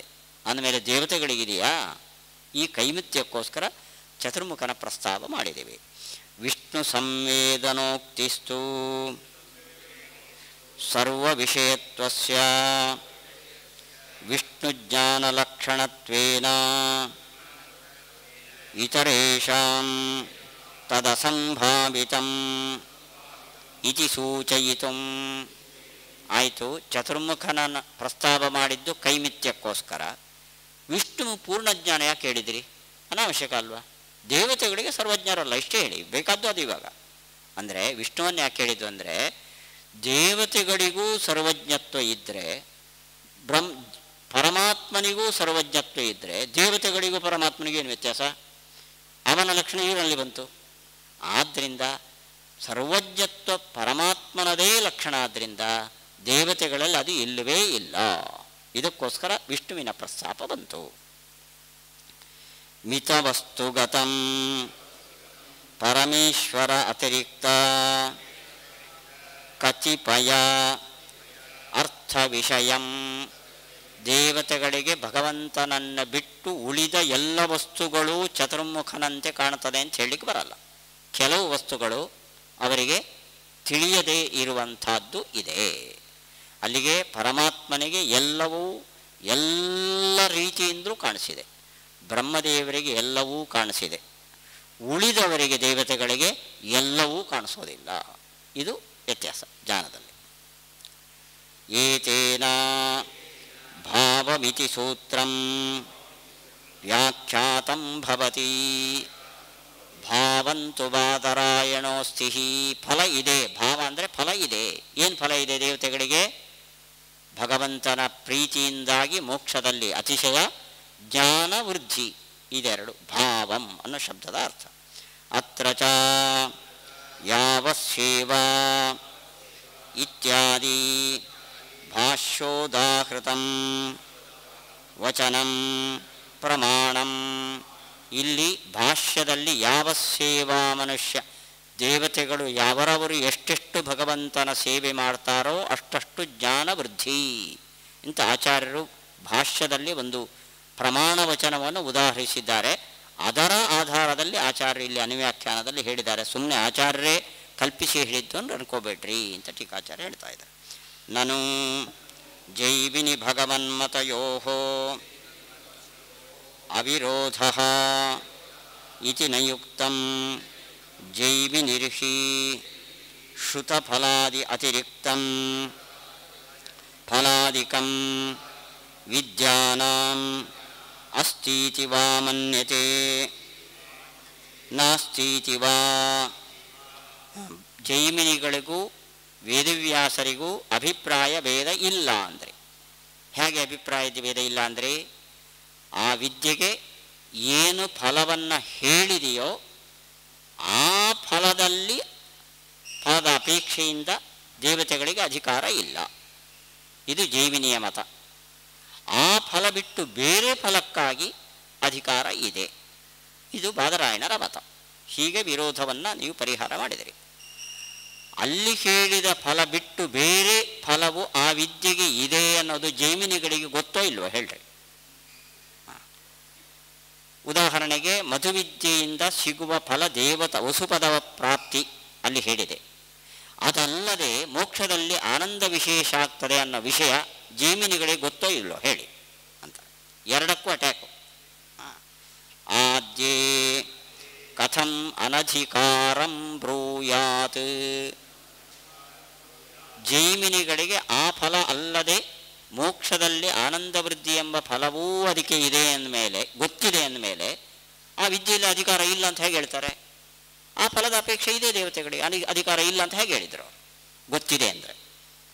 ದ್ವಿತೀಯೇತು, ಎರಡನೇದೇನು? ಆ ಫಲ ಗೊತ್ತಿಲ್ಲ.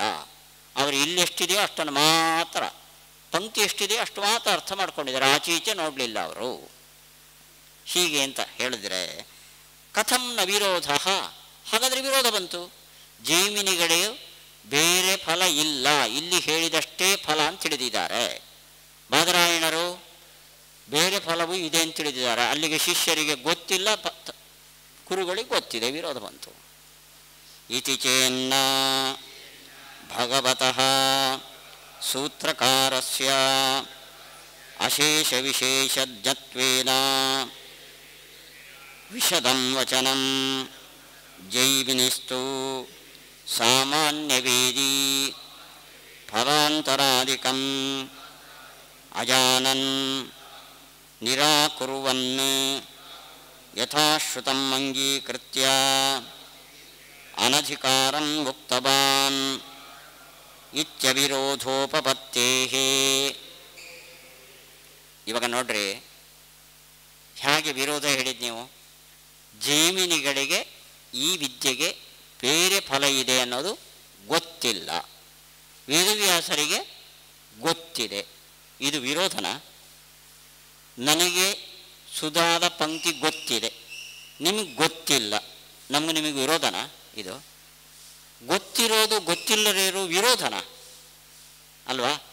ನಾನು ಸುಧಾ ಪಂಕ್ತಿಗೆ ಒಂದು ಅರ್ಥವನ್ನು ತಿಳಿದಿದ್ದೇನೆ, ನೀವು ಅದಕ್ಕೆ ವಿರುದ್ಧವಾಗಿ ಒಂದು ಅರ್ಥ ಇದು ವಿರೋಧ. ಆದರೆ ಒಂದು ವಾಕ್ಯದ ಅರ್ಥ ನನಗೆ ತಿಳಿದಿದೆ, ನಿಮಗೆ ತಿಳಿದಿಲ್ಲ ಅನ್ನೋದು ವಿರೋಧ ಅಲ್ಲ, ಅಜ್ಞಾನ ಹೇಳಿ. ಇದು ಒಪ್ತೇವೆ ನಾವು. ಜೈಮಿನಿಗಳಿಗೆ ಅಲ್ಲಿ ಹೇಳಿದ್ದು ಮಾತ್ರ ಫಲ ಅಂತ ಅವರು ತಿಳ್ಕೊಂಡಿದ್ದಾರೆ, ಯಾಕೆಂದರೆ ಅವರ ಜ್ಞಾನ ಅಷ್ಟೇ. ವೇದವ್ಯಾಸರು ಸರ್ವಜ್ಞರು, ಅವರಿಗೆ ಅಲ್ಲಿ ಹೇಳಿದ್ದಷ್ಟೇ ಫಲ ಅಲ್ಲ, ಅದು ಬಿಟ್ಟು ಬೇರೆನೂ ಫಲ ಇದೆ ಅಂತ ಗೊತ್ತಿದೆ, ಯಾಕೆ ಅವರು ಸರ್ವಜ್ಞರು. ಅಲ್ಲಿಗೆ ಗೊತ್ತಿದೆ ಗೊತ್ತಿಲ್ಲ ಅನ್ನೋದು ವಿರೋಧ ಅಲ್ಲ. ಆದ್ದರಿಂದ ಜೈಮಿನಿಗಳು ಬೇರೆ ಫಲದ ಕಲ್ಪನೆ ಇಲ್ಲದೆ ಅನಧಿಕಾರವನ್ನು ಹೇಳಿದ್ದಾರೆ. ವೇದವ್ಯಾಸರು ಅಷ್ಟೇ ಅಲ್ಲಪ್ಪ, ಬೇರೆ ಫಲನೂ ಇದೆ, ಆದ್ದರಿಂದ ಅವರಿಗೆ ಅಧಿಕಾರ ಇದೆ ಅಂತ ಅದಕ್ಕಿಂತ ಮೇಲ್ಪಟ್ಟ ವಿಚಾರವನ್ನು ಹೇಳಿದ್ದಾರೆ. ಇದು ವಿರೋಧ ಅಲ್ಲ ಅಂದರು. ಇತ್ಯಾದಯೋ ವಿಶೇಷಾಸ್ತು ಸದಾ ವಿದ್ಯಾಪತೇರ್ಹೃದಿ ಜೈಮಿನ್ಯಾದ್ಯಾಸ್ತು ಸಾಮಾನ್ಯ ವೇತೃತ್ವಾತ್ ತತ್ತಥಾ ವದನ್ ವಿದ್ಯೇಶಮತಮೇತಸ್ಮಾತ್ ನೈವ ಸದ್ಭಿರ್ವಿರುಧ್ಯತೆ. ನೋಡಿ, ಇತ್ಯಾದಯ ವಿಶೇಷಾಃ, ಈ ವಿದ್ಯೆಗಳಿಗೆ ಇಷ್ಟೇ ಫಲ ಅಲ್ಲದೆ ಬೇರೆ ಫಲ ಇದೆ ಎಂಬ ವಿಶೇಷವು ಯಾರಿಗೆ ಗೊತ್ತಿದೆ? ಸದಾ ವಿದ್ಯಾಪತೇ, ವೇದವ್ಯಾಸರಿಗೆ ಹೃದಯ ಮನಸ್ಸಿನಲ್ಲಿ ಗೊತ್ತಿದೆ ಅವರಿಗೆ. ಜೈಮಿನ್ಯಾದ್ಯಾಹ, ಅವರು ಮನುಷ್ಯರು, ಋಷಿಗಳು, ಅವರು ತು ಸಾಮಾನ್ಯವೇತ್, ಅವರು ಸಾಮಾನ್ಯವಾಗಿ ಅಲ್ಲಿ ಹೇಳಿದ್ದನ್ನು ಅರ್ಥ ಮಾಡಿಕೊಂಡಿದ್ದಾರೆ ಅವರು. ಆದ್ದರಿಂದ ಸಾಮಾನ್ಯ ವೇತೃತ್ವ ತತ್ತಥಾ ವದನ್, ಈ ಮಧುವಿದ್ಯೆಗೆ ಫಲ ದೇವತಾ ಪದವಿ ಪ್ರಾಪ್ತಿ, ಅದು ಸಿಕ್ಕಿದೆ, ಅಧಿಕಾರ ಇಲ್ಲ ಅಂದರು. ಸಾಮಾನ್ಯವಾಗಿ ತಿಳ್ಕೊಂಡು ಅವರ ಮಟ್ಟಕ್ಕೆ ಅವರು ಹೇಳಿದರು. ಅದಲ್ಲದೆ ಅಲ್ಲಿ ಹೇಳದ ಫಲವನ್ನೂ ತಿಳ್ಕೊಂಡ ವೇದವ್ಯಾಸರು ಅಲ್ಲೂ ಅಧಿಕಾರ ಇದೆ ಅಂತ ಹೇಳಿದರು. ಇದೇನು ವಿರೋಧ ಅಲ್ಲ. ವಿದ್ಯೇಶ ಮತಂ, ವಿದ್ಯೇಶ ಮತಂ ಅಂದರೆ ವೇದವ್ಯಾಸರ ಮತವು ತಸ್ಮಾತ್ ನೈವ ಸದ್ಭಿಹಿ, ಅವರ ಶಿಷ್ಯರಾದ ಸಜ್ಜನ ಶಿಷ್ಯರಾದ ಜೈಮಿನ್ಯಾದಿಗಳಿಂದ ನ ವಿರುದ್ಧ್ಯತೆ, ಅದಕ್ಕೂ ಇದಕ್ಕೂ ವಿರೋಧ ಇಲ್ಲ. ಮೋಕ್ಷೇ ಇತ್ಯುಕ್ತ ಪರಾಮರ್ಶಾರ್ಥಂ ಇತಿ ಶಬ್ದಃ ಇತ್ಯಾದಯ ಅಂದರೆ ಇವೇ ಮೊದಲ. ಇವೇ ಅಂದರೆ ಯಾವುದು?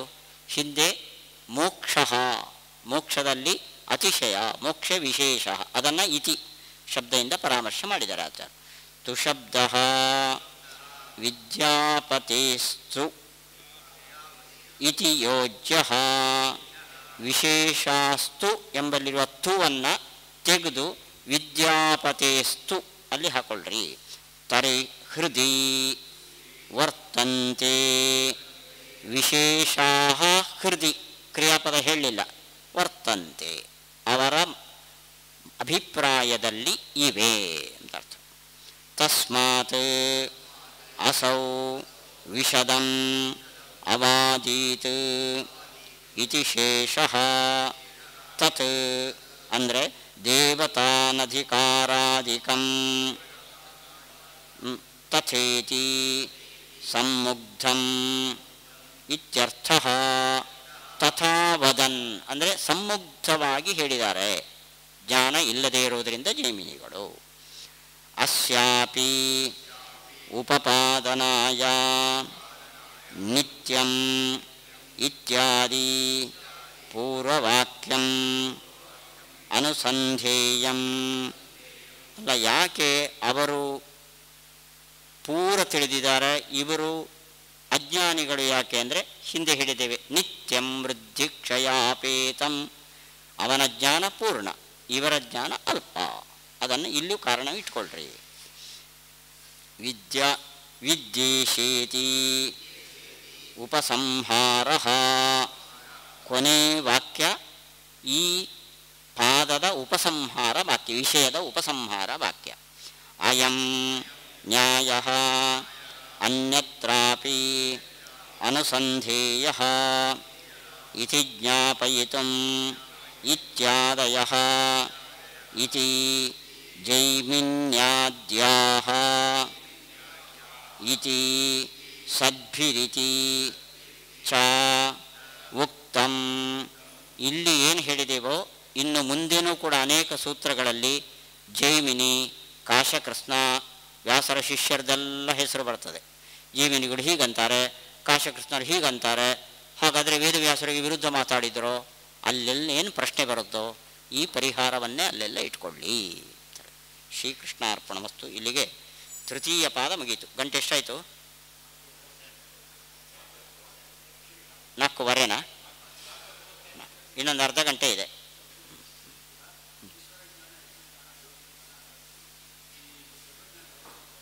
ಪ್ರಮಜ್ಜನ ಹಾಂ ಹಾಂ ಯೋಗಿ ಜ್ಞಾನ. ಯೋಗಿಗಳು ಇಬ್ಬರು, ಸಿದ್ಧರು ಸಾಧ್ಯರು ಅಂತ. ಸಿದ್ಧಯೋಗಿ ಜ್ಞಾನ, ಸಿದ್ಧಯೋಗಿ ಜ್ಞಾನ, ಸಾಧ್ಯರು ಋಷಿಗಳು ಅವರು. ಅಥ ಏನ್ರಿ ಮಧುವಿದ್ಯೆ, ಮಧುವಿದ್ಯೆ ಉಪಾಸನೆನಾ?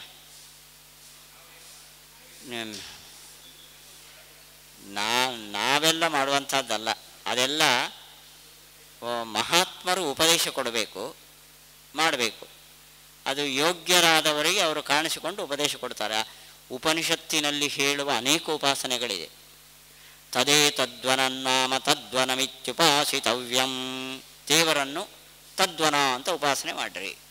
ವಾಸುದೇವ, ರಾಮ, ಕೃಷ್ಣ ಅಲ್ಲ, ತದ್ವನ ಅಂತ ಉಪಾಸನೆ ಮಾಡಿರಿ. ನಮಗೆ ಅದು ಅರ್ಥವೇ ಆಗಲ್ಲ. ತದ್ವನ ಅಂದರೆ, ವನ ಅಂದರೆ ಕಾಡು, ನಮ್ಮಲ್ಲಿ ದೇವರು ತದ್ವನನ.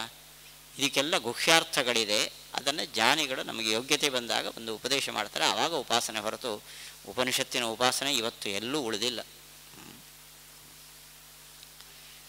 ಚತುರ್ಥ ಪಾದದಲ್ಲಿ ಏನು ಮಾಡ್ತಾರೆ?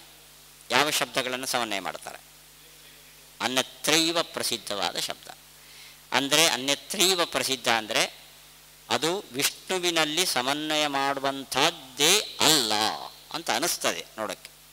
ದುಃಖಿ, ಬದ್ಧ, ಅವರ ಹೇಳ್ಬೋದಾ ವಿಷ್ಣುವನ್ನು ದುಃಖಿ ಅಂತ? ಬದ್ಧ ಅಂತ ಹೇಳ್ಬೋದಾ? ಬಂಧ ಮೋಚಕ ಅವನು.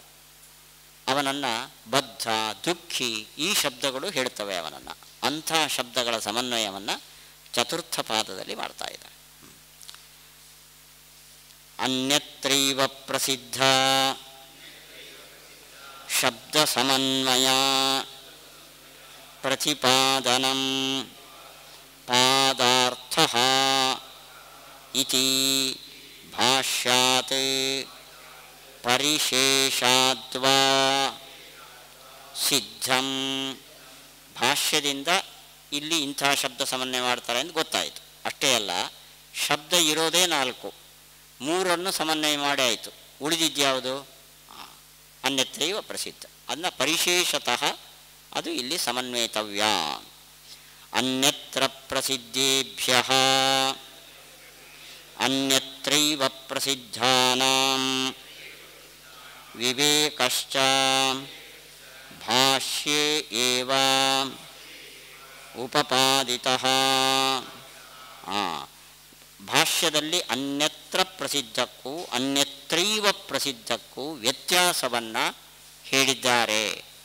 ಶ್ರುತಿಲಿಂಗಾದಿಗಳಿಂದ ಅನ್ಯತ್ರ ಪ್ರಸಿದ್ಧವಾದದ್ದು ಅಂದರೆ ಆಕಾಶ ಶಬ್ದ ಇದೆ. ವೇದದಲ್ಲಿ ಆಕಾಶ ಅಂದರೆ ಸ್ಪೇಸ್ ಅಂತ ಅರ್ಥದಲ್ಲೂ ಪ್ರಯೋಗ ಮಾಡಿದ್ದಾರೆ, ಬ್ರಹ್ಮ ಅನ್ನೋ ಅರ್ಥದಲ್ಲೂ ಪ್ರಯೋಗ ಮಾಡಿದ್ದಾರೆ. ಇದು ಅನ್ಯತ್ರ ಪ್ರಸಿದ್ಧ. ಅನ್ಯತ್ರೈವ ಪ್ರಸಿದ್ಧ ಅಂದರೆ ಲೋಕದಲ್ಲಿ ನಾವು ಆ ಶಬ್ದವನ್ನು ಬ್ರಹ್ಮ ಬಿಟ್ಟು ಬೇರೆ ಕಡೆನೇ ಹೇಳೋದು. ಬಹಳ ದುಃಖ ಪಡ್ತಿದ್ದಾರಪ್ಪ. ಯಾರನ್ನು ಹೇಳ್ತೇವೆ? ದೇವರನ್ನು ಇಲ್ಲ. ಅದನ್ನ ಲೋಕತಃ ಬ್ರಹ್ಮನಲ್ಲಿ ಅಸಂಭಾವಿತವಾಗಿ ಕಾಣುವ, ಲೋಕದಲ್ಲಿ ಬೇರೆ ಕಡೆನೇ ಪ್ರಯೋಗ ಮಾಡುವ ಶಬ್ದಗಳು ಅನ್ಯತ್ರೈವ ಪ್ರಸಿದ್ಧ ಅಂತ ಭಾಷ್ಯದಲ್ಲಿ ಕೊಟ್ಟ ವಿವರಣೆಯಿಂದ ತಿಳ್ಕೊಳ್ಳಿ. ಮೊದಲನೇ ಸೂತ್ರ ಆನುಮಾನಿಕ ಅಧಿಕರಣ ಅಂತ ಹೆಸರು ಮೊನ್ನೆ. ಆನುಮಾನಿಕಮಪಿ ಏಕೇಷಾಂ ಇತಿ ಚೇನ್ನ ಶರೀರರೂಪಕ ವಿನ್ಯಸ್ತ ಗೃಹೀತೇಃ ದರ್ಶಯತಿ ಚ. ಓಂ ಇಲ್ಲಿ ಯಾವ ವಾಕ್ಯದ ಸಮನ್ವಯ ಅನ್ನೋದನ್ನು ಟೀಕಾಕೃತ್ಪಾದರು ಹೇಳ್ತಾರೆ. ಅತ್ರ ಮಹತಃ ಪರಮವ್ಯಕ್ತಂ ಅವ್ಯಕ್ತಾತ್ ಪುರುಷಃ ಪರಃ ಇತಿ ವಾಕ್ಯಂ ಉದಾಹೃತ್ಯ ಅವ್ಯಕ್ತಶಬ್ದಂ ಪರಂ ಬ್ರಹ್ಮೈವ ಇತಿ ಉಪಪಾದಿತಂ. ಕಾಠಕದ ವಾಕ್ಯ. ಇಂದ್ರಿಯೇಭ್ಯ ಪರಾಹ್ಯರ್ಥಾಃ. ಅರ್ಥೇಭ್ಯ ಇಂದ್ರಿಯ ಇದು ಅರ್ಥ. ಇಂದ್ರಿಯೇಭ್ಯ ಪರಾಹ್ಯರ್ಥಾಃ. ಇಂದ್ರಿಯಗಳಿಗಿಂತ ಅರ್ಥಗಳು ಪರಾಹ ಉತ್ತಮ. ಅರ್ಥೇಭ್ಯಶ್ಚ ಪರಂ ಮನಃ. ಮನಸಸ್ತು ಪರಾ ಬುದ್ಧಿ. ಬುದ್ಧೇರಾತ್ಮ ಮಹಾನ್ ಪರಃ. ಮಹತಃ ಪರಂ ಅವ್ಯಕ್ತಂ. ಅವ್ಯಕ್ತಾತ್ ಪುರುಷ ಪರಃ. ಅಲ್ಲಿ ನಿಲ್ತು ಕೈ, ಮುಂದೆ ಇಲ್ಲ. ಸಾ ಕಾಷ್ಠ ಸಾ ಪರಾಗತಿ. ಇಲ್ಲಿ ಬುದ್ಧೇರಾತ್ಮ ಮಹಾನ್ ಪರಃ. ಯಾರವನು? ಚತುರ್ಮುಖ ಮಹಾನಾತ್ಮ ಮಹಾನ್ ಪರಃ. ಮಹತಃ ಪರಮ ಅವ್ಯಕ್ತಂ. ಯಾವುದು? ಅವ್ಯಕ್ತ ತತ್ವ ಅಂದರೆ ಪ್ರಕೃತಿ ಅಥವಾ ಅದಕ್ಕೆ ಅಭಿಮಾನಿನಿಯಾದ ಲಕ್ಷ್ಮಿ. ಅವ್ಯಕ್ತಾತ್ ಪುರುಷ ಪರಃ. ಯಾರು? ಪರಮಾತ್ಮ. ಅವ್ಯಕ್ತ ಯಾರು? ಲಕ್ಷ್ಮಿ ಅಥವಾ ಜಡವಾದ ಪ್ರಕೃತಿ. ಅದು ಪರಮಾತ್ಮ ಅಂತ ಹೇಳೋಕ್ಕಾಗತ್ತಾ? ಒಂದು ವೇಳೆ ಅವ್ಯಕ್ತ ಅಂದರೆ ಪರಮಾತ್ಮ ನೀವು ಇಟ್ಕೊಂಡ್ರೆ ಅವ್ಯಕ್ತಾತ್ ಪುರುಷಪ್ಪ, ದೇವರಿಗಿಂತ ದೊಡ್ಡ ಇನ್ನೊಬ್ಬ ಪುರುಷ ಇದ್ದಾನೆ ಅನ್ಬೇಕು ಅಲ್ವಾ? ಅಲ್ಲಿಗೆ ಇಲ್ಲಿರುವ ಅವ್ಯಕ್ತ ಶಬ್ದ ಭಗವಂತನನ್ನು ಪ್ರತಿಪಾದನೆ ಮಾಡಲಿಕ್ಕೆ ಸಾಧ್ಯ ಇಲ್ಲ, ಇಂಪಾಸಿಬಲ್. ಸಪೋಸ್ ಅವ್ಯಕ್ತ ಅಂದರೆ ಪರಮಾತ್ಮ ಆದರೆ ಅವ್ಯಕ್ತಕ್ಕಿಂತ ಇನ್ನೊಬ್ಬ ಪುರುಷ ದೊಡ್ಡವನಿರಬೇಕು, ಇಲ್ಲ. ಅಲ್ಲಿಗೆ ಅವ್ಯಕ್ತ ಶಬ್ದದಿಂದ ವಾಚ್ಯನಾದ ಪರಮಾತ್ಮ ಅವನಿಗಿಂತ ಕಡಿಮೆ ಆಗಬೇಕು, ಅವರತ್ವ ಬಂತು ಅವನಿಗೆ, ಸಾಧ್ಯ ಇಲ್ಲ. ಅಂದ ಅವ್ಯಕ್ತ ಶಬ್ದವು ಪರಮಾತ್ಮವಾಚಕವಾಗಲಿಕ್ಕೆ ಸಾಧ್ಯವೇ ಇಲ್ಲ. ಅನ್ಯತ್ರೈವ ಪ್ರಸಿದ್ಧ ಶಬ್ದ. ಇದನ್ನು ಸಮನ್ವಯ ಮಾಡಿದ್ದಾರೆ ಇಲ್ಲಿ. ತತ್ರ ಯದುಕ್ತಂ ಪೂರ್ವಪಕ್ಷಿಣ ಅವ್ಯಕ್ತಂ ಚೇತ್ ಪರಂ ಬ್ರಹ್ಮ ತದಾ ತಸ್ಯ ಪುರುಷಾತ್ ಅವರತ್ವಂ ಪ್ರಾಪ್ನೋತಿ ನ ಚ ತದ್ಯುಕ್ತಂ ಸಕಲಶ್ರುತ್ಯಾದಿ ವಿರೋಧಾತ್ ಇತಿ ತತ್ಪರಿಹಾರಾರ್ಥಂ ಸೂತ್ರಂ ತದಧೀನತ್ವಾತ್ ಅರ್ಥವತ್ ಇತಿ. ಇಲ್ಲಿ ಪೂರ್ವಪಕ್ಷೀಯ ಆಶಯ ಅವ್ಯಕ್ತಾತ್ ಪುರುಷ ಪರಃ. ಈ ಅವ್ಯಕ್ತ ಶಬ್ದದಿಂದ ಭಗವಂತ ವಿಷ್ಣು ವಾಚ್ಯನಾಗಲಿಕ್ಕೆ ಸಾಧ್ಯ ಇಲ್ಲ. ಒಂದು ವೇಳೆ ಅವ್ಯಕ್ತ ಶಬ್ದವು ಭಗವದ್ವಾಚಕ ಆದರೆ ಅವನೇನಾದ ಪುರುಷನಿಗಿಂತ ಅವರನಾದ. ಆದರೆ ಪರಮಾತ್ಮನಿಗೆ ಯಾರಿಗಿಂತಲೂ ಅವರತ್ವ ಇಲ್ಲ. ಆದ್ದರಿಂದ ಇಲ್ಲಿರುವ ಅವ್ಯಕ್ತ ಶಬ್ದ ಭಗವದ್ವಾಚಕ ಅಲ್ಲ ಅಂತ ಪೂರ್ವಪಕ್ಷ ಅವಂದು. ಆದ್ದರಿಂದ ಇದರ ಪರಿಹಾರಕ್ಕೆ ವ್ಯಾಸರು ಒಂದು ಸೂತ್ರ ಮಾಡಿದ್ದಾರೆ, ತದಧೀನತ್ವಾದ ಅರ್ಥವತ್. ಈ ಅವ್ಯಕ್ತ ಶಬ್ದದಿಂದ ಭಗವಂತನೇ ವಾಚ್ಯ ಅಲ್ಲ, ಅವ್ಯಕ್ತ ಶಬ್ದದಿಂದ ಅವನ ವಾಚ್ಯ ಆದರೆ ಅವನು ಅವರನಾಗಬೇಕಲ್ಲ. ಅಂದರೆ ಶಬ್ದವಾಚ್ಯತ್ವ ಭಗವಂತನಿಗೆ ಈ ಅವ್ಯಕ್ತ ಅನ್ನೋ ಶಬ್ದದಿಂದ ವಾಚ್ಯವಾದ ಜಡ ಪ್ರಕೃತಿ ಅಥವಾ ಲಕ್ಷ್ಮೀದೇವಿ ಏನಿದೆಯೋ ಇದು ಭಗವಂತನ ಅಧೀನ. ಅವನ ಅಧೀನ ಇದಾದ್ದರಿಂದ ಈ ಶಬ್ದ ಅವನಿಗೆ ವಾಚಕ. ಉದಾಹರಣೆಗೆ ನೋಡಿ, ಧನವಾನ್ ಅಂತೇವೆ, ಇವನು ಧನಿಕ. ಧನಿಕ ಅಂದರೆ ಹಣವನ್ನು ತಲೆ ಮೇಲೆ ಹೊತ್ಕೊಂಡವನು, ಹೌದಾ? ಅಲ್ಲ, ಅವನ ಮನೆ ಬೀರುನಲ್ಲಿದೆ ಧನ. ಅವನು ಧನಿಕ ಹೇಗೆ? ಧನವಾನ್ ಹೇಗೆ? ಅಲ್ಲಿರುವ ಧನಕ್ಕೆ ಓನರ್ಶಿಪ್ ಅವನಲ್ಲಿ ಇದೆ. ಹಾಗೆ ಭಗವಂತ ಅವ್ಯಕ್ತ. ಹೇಗೆ? ಅವ್ಯಕ್ತ ಶಬ್ದದ ಅರ್ಥ ಏನಿದೆಯೋ ಲಕ್ಷ್ಮಿ ಅಥವಾ ಜಡ ಪ್ರಕೃತಿ, ಅದರ ಓನರ್ಶಿಪ್ ಅವನಲ್ಲಿದೆ. ಆದ್ದರಿಂದ ಅವನನ್ನೇನು ಕರಿತೇವೆ? ಅವ್ಯಕ್ತ ಅಂತ ಕರಿ. ತದಧೀನತ್ವ, ಭಗವಂತನ ಅಧೀನನಾಗಿರೋದ್ರಿಂದ ಈ ಶಬ್ದದಿಂದ ಅವನು ವಾಚ್ಯ. ಇವಾಗ ಅವನಿಗೇನು ಚ್ಯುತಿ ಬರಲಿಲ್ಲ ನೋಡ್ರಿ.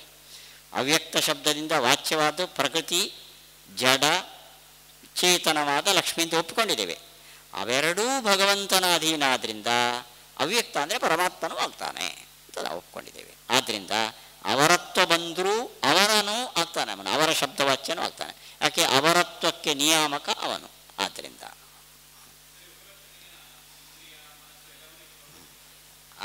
ಇದು ತದನೀನತ್ವ ನ್ಯಾಯದಿಂದ ಎಲ್ಲ ಶಬ್ದಗಳು ಅವನಲ್ಲಿ ಹೋಯಿತು. ದುಃಖಿ ಹೇಳ್ಬೋದು ದೇವರನ್ನ ಧೈರ್ಯವಾಗಿ. ಯಾಕೆ ಹೇಳಿ? ದುಃಖಕ್ಕೆ ನಿಯಾಮಕ ದುಃಖಿ. ಧನಿ ಇದ್ದಂತೆ ದುಃಖಿ. ಇದು ಟ್ರಿಕ್ಸ್ ಶಬ್ದ ಸಮನ್ವಯದ, ಅವನಲ್ಲಿ ಅಸಂಭಾವಿತವಾದ ಶಬ್ದದ ಸಮನ್ವಯಕ್ಕೆ ಇರುವ ಒಂದು ಮಾರ್ಗ ಇದು. ತದಧೀನತ್ವಾದರ್ಥವತ್. ತಸ್ಯಾರ್ಥಂ ವಿವೃಣೋತಿ ದುಃಖೀತಿ. ಆ ಸೂತ್ರದ ಅರ್ಥವನ್ನು ಆಚಾರ್ಯರು ಅನುವ್ಯಾಖ್ಯಾನದಲ್ಲಿ ವಿವರಣೆ ಮಾಡಿದ್ದಾರೆ. ದುಃಖಿ ಬದ್ಧಾವರಾಧ್ಯಾಸ್ತು ತದಧೀನತ್ವಹೇತುತಃ ಶಬ್ದ ಬ್ರಹ್ಮಣಿ ವರ್ತಂತೆ. ಸುಲಭ ಇದೆ ಅನುವ್ಯಾಖ್ಯಾನ. ದುಃಖಿ, ಬದ್ಧ, ಅವರ ಇವೇ ಮೊದಲಾದ ಶಬ್ದಗಳು ಬ್ರಹ್ಮಣಿ ವರ್ತಂತೆ, ಬ್ರಹ್ಮನಲ್ಲಿ ಇವೆ. ದುಃಖಿ ಅನ್ನೋ ಶಬ್ದವು ಬ್ರಹ್ಮನಿಗಿದೆ, ಅವರ ಅನ್ನೋ ಶಬ್ದವು ಬ್ರಹ್ಮನಿಗಿದೆ, ಬದ್ಧ ಅನ್ನೋ ಶಬ್ದವು ಬ್ರಹ್ಮನಿಗಿದೆ. ಹೇಗೆ ಅವನು ಬಂಧನಕ್ಕೊಳಗಾಗಿದ್ದಾನೋ ಅಂದರೆ ತದಧೀನತ್ವ ಹೇತುತಃ. ನಮಗೆ ಏನು ಬಂಧನ ಬಂದಿದೆಯೋ ಅದು ಅವನ ಅಧೀನ. ಆದ್ದರಿಂದ ನಾವು ಬದ್ಧರು, ಅವನೂ ಬದ್ಧ, ಇಬ್ಬರು ಬೇಡವಾದ್ದವರೇ. ಆದರೆ ನಾವು ಬದ್ಧರು ಅಂದರೆ ಬಂಧನಕ್ಕೆ ಸಿಕ್ಕಾಕೊಂಡಿದ್ದೇವೆ, ಅವನು ಬದ್ಧ ಅಂದರೆ ನಮಗೆ ಬಂಧನ ಮಾಡಿದ್ದಾನೆ ಅವನು. ಈ ಅರ್ಥದಲ್ಲಿ ಅವನನ್ನು ಬದ್ಧ ಅಂತ ಹೇಳಬಹುದು. ದುಃಖಿ, ಬದ್ಧ, ಅವರ ಈ ಶಬ್ದಗಳ ಅರ್ಥವು ಅವನ ಅಧೀನವಾದ್ದರಿಂದ ಈ ಶಬ್ದವು, ಈ ಹೆಸರುಗಳು ಅವನಿಗೂ ಸಲ್ತವೆ. ಇದನ್ನು ಇಟ್ಟುಕೊಂಡು ಸರ್ವಶಬ್ದ ಸಮನ್ವಯವನ್ನು ನಾವು ಮಾಡಬಹುದು. ಅವ್ಯಕ್ತಗ್ರಹಣಂ ಉಪಲಕ್ಷಣಂ. ಇಲ್ಲಿ ಪ್ರಸಕ್ತವಾದದ್ದು ಅವ್ಯಕ್ತ ಅನ್ನೋ ಶಬ್ದದ ಸಮನ್ವಯ. ಅವ್ಯಕ್ತಾತ್ ಪುರುಷ ಪರಃ. ಅದು ಉಪಲಕ್ಷಣ. ಬರೇ ಅವ್ಯಕ್ತ ಅನ್ನೋ ಶಬ್ದ ಅಲ್ಲ, ಅದ್ರ ಜೊತೆ ಇಂಥ ಅನೇಕ ಶಬ್ದಗಳನ್ನು ಇಟ್ಕೊಳ್ಳಿ. ಯತ್ರ ವಾಕ್ಯೇ ಸರ್ವೇಶ್ವರತ್ವ ವಿರೋಧಿ ದುಃಖಿತ್ವಾದಿಕಂ ಪ್ರತೀಯತೆ ಜೀವಾಯೇವ ತು ದುಃಖಿನಃ ಯೋನಿಮನ್ಯೇ ಪ್ರಪದ್ಯಂತೆ ಇತ್ಯಾದೌ ತಸ್ಯ ಸರ್ವಸ್ಯಾಪಿ ಸಮನ್ವಯಃ ಅತ್ರ ಪ್ರತಿಪಾದ್ಯತೆ ಇತ್ಯತಃ ದುಃಖ್ಯಾದಿಗ್ರಹಣಂ. ನೋಡಿ, ಅವ್ಯಕ್ತ ಶಬ್ದದಿಂದ ವಾಚ್ಯ ಭಗವಂತ ಅಂತ ಸೂತ್ರಕಾರರು ಹೇಳಿದ್ದಾರೆ. ಆನುಮಾನಿಕಂ ಅಂದರೆ ಪ್ರಕೃತಿ ಅಂತ ಅರ್ಥ. ಅಪಿ ಏಕೇಶಾಂ ಮೊದಲನೇ ಸೂತ್ರದ ಅರ್ಥ. ಏಕೇಶಾಂ ಕೆಲವರ ಮತ ಪ್ರಕಾರ, ಸಾಂಖ್ಯರ ಮತ ಪ್ರಕಾರ, ಆನುಮಾನಿಕಂ ಅನುಮಾನ ಸಿದ್ಧವಾದ ಪ್ರಕೃತಿಯು ಅವ್ಯಕ್ತ ಶಬ್ದದ ಅರ್ಥ ಇತಿ ಚೇನ್ನ. ಮತ್ತು ಅದು ಕೂಡ ಅವ್ಯಕ್ತ ಶಬ್ದವೂ ಕೂಡ ಚೇನ್ನ ಶರೀರ ರೂಪಕ ವಿನ್ಯಸ್ತ ಗೃಹೀತೇಹೇ. ಆ ಅವ್ಯಕ್ತ ಏನಿದೆಯೋ ಭಗವಂತನ ಶರೀರ ರೂಪಕ, ಶರೀರದಂತೆ ಇದೆ. ಅದರ ಒಳಗಡೆ ದೇವರಿದ್ದಾನೆ. ಅದೇನಾಯಿತು? ದೇವರಿಗೆ ಶರೀರ ಆಯಿತು. ಆದ್ದರಿಂದ ಅವ್ಯಕ್ತ ಶಬ್ದವು ಭಗವಂತನಿಗೂ ಇದೆ. ಯಾಕೆ?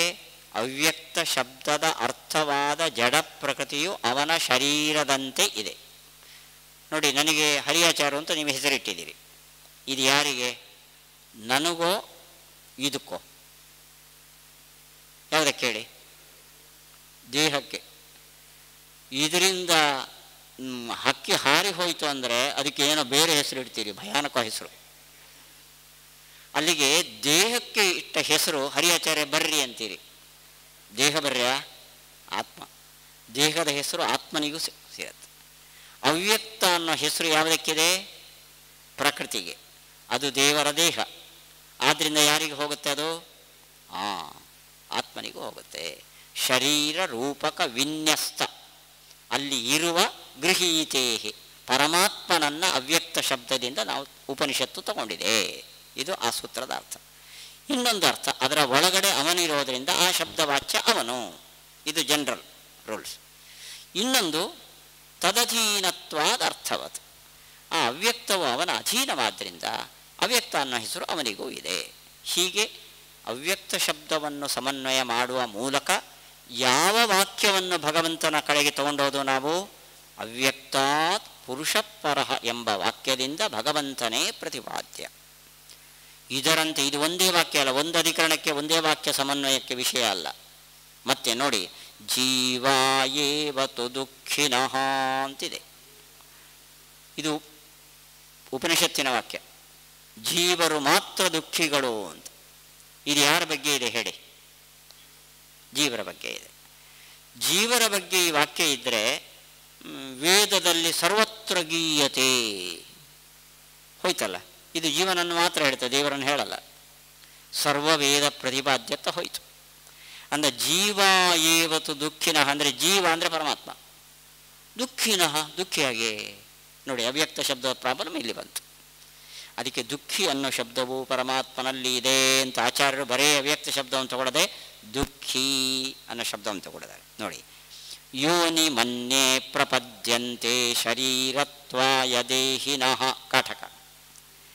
ಯಾರು ಪಾಪ ಮಾಡಿದಾರೋ, ಸ್ವರ್ಗದಲ್ಲಿ ಪುಣ್ಯದ ಫಲವನ್ನು ಅನುಭವಿಸಿ ದೇವತೆಗಳಿಂದ ದೂಕಲ್ಪಟ್ಟವರಾಗಿ ಕೆಳಗೆ ಬಂದು ಪಾಪಿಗಳು ಯೋನಿ ಮನ್ಯೇ ಪ್ರಪದ್ಯಂತೆ ಶರೀರತ್ವಾಯ, ತಮ್ಮ ಶರೀರಕ್ಕಾಗಿ ಬೇರೆ ಬೇರೆ ಯೋನಿಗಳಲ್ಲಿ ಹುಟ್ಟುತ್ತಾರೆ ಅಂತ. ಯಾರ ಬಗ್ಗೆ ಇದೆ ಈ ವಾಕ್ಯ?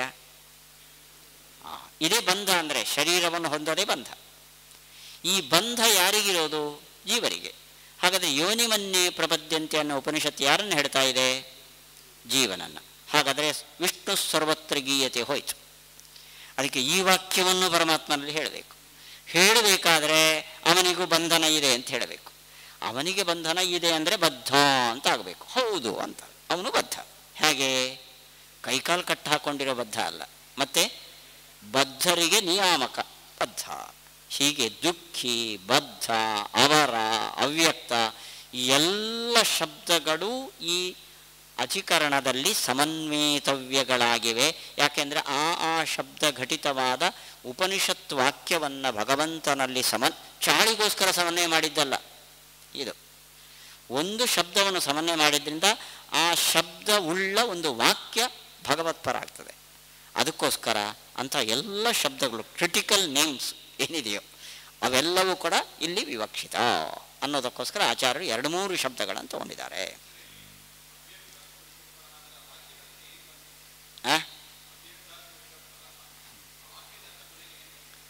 ಅವ್ಯಕ್ತ ಪರಮಾತ್ಮ, ಪುರುಷ ಪರಮಾತ್ಮ, ಪರಹ ವಿಷ್ಣು ಸಹಸ್ರನಾಮ. ಅವಾಗ ಅವಾಕ್ಯ ಇವಾಗ ಪದ ಸಮನ್ವಯ ಪಕ್ಷದಲ್ಲಿ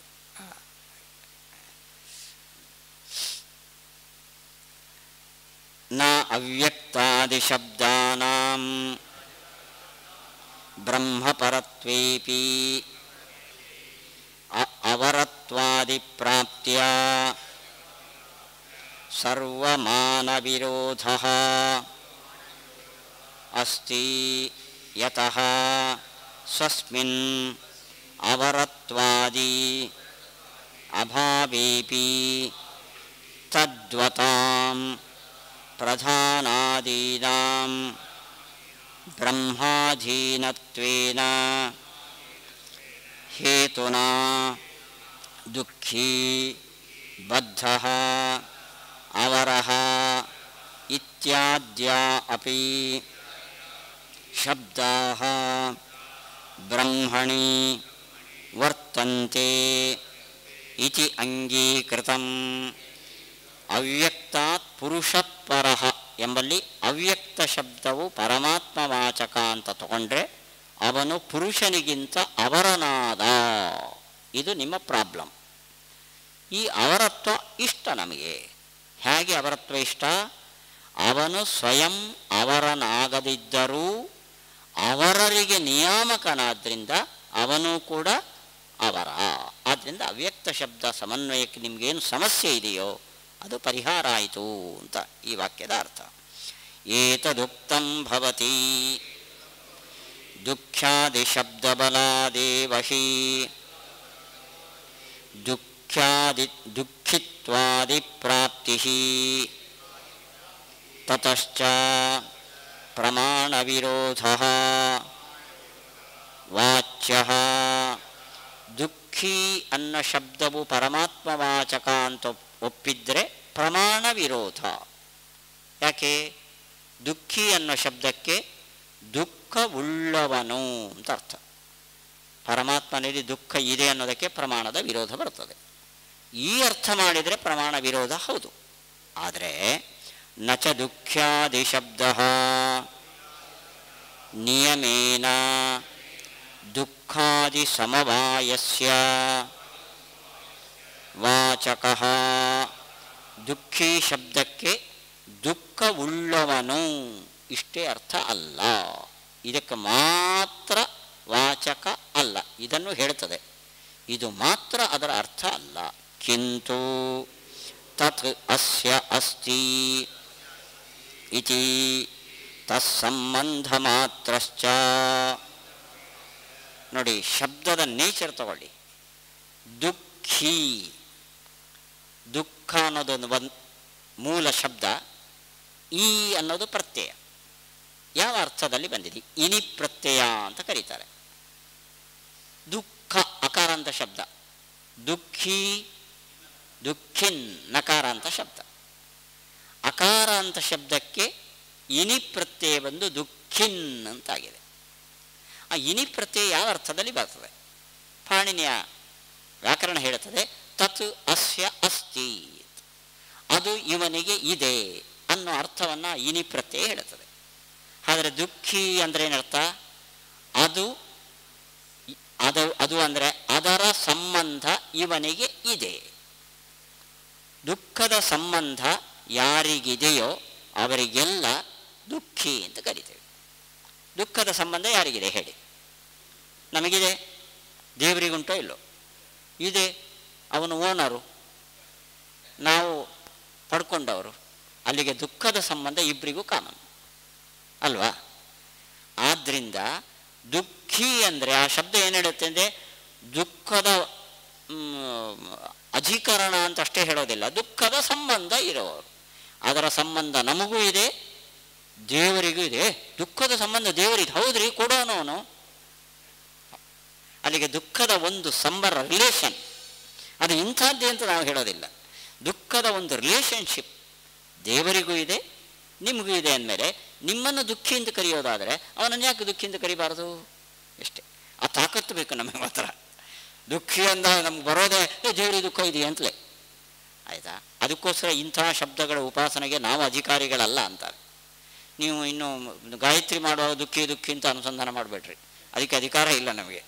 ನಮಗೆ ಅರ್ಥನೇ ಬೇರೆ ಬಂದುಬಿಡ್ತದೆ. ಅದು ನಾವು ಇದಕ್ಕೆ ಫೆಮಿಲಿಯರ್ ಆಗಿಬಿಟ್ಟಿದ್ದೇವೆ. ದುಃಖಿ ಬದ್ಧ ಅನ್ನೋದಕ್ಕೆ ಇಲ್ಲಿ ಅರ್ಥಕ್ಕೆ ಫೆಮಿಲಿಯರ್ ಆಗಿಬಿಟ್ಟಿದ್ದೇವೆ. ಆದ್ದರಿಂದ ದುಃಖಿ ಅನ್ನೋ ಶಬ್ದ ಪರಮಾತ್ಮ ವಾಚಕ ಆಗೋದಕ್ಕೆ ಯಾವ ಬಾಧಕವೂ ಇಲ್ಲ. ಶಬ್ದದ ವಿರೋಧ ಏನೂ ಇಲ್ಲ, ಅದು ಸಂಬಂಧ ಇದೆ ಅಂತ ಅಷ್ಟೇ ಹೇಳ್ತದೆ ನೋಡಿ.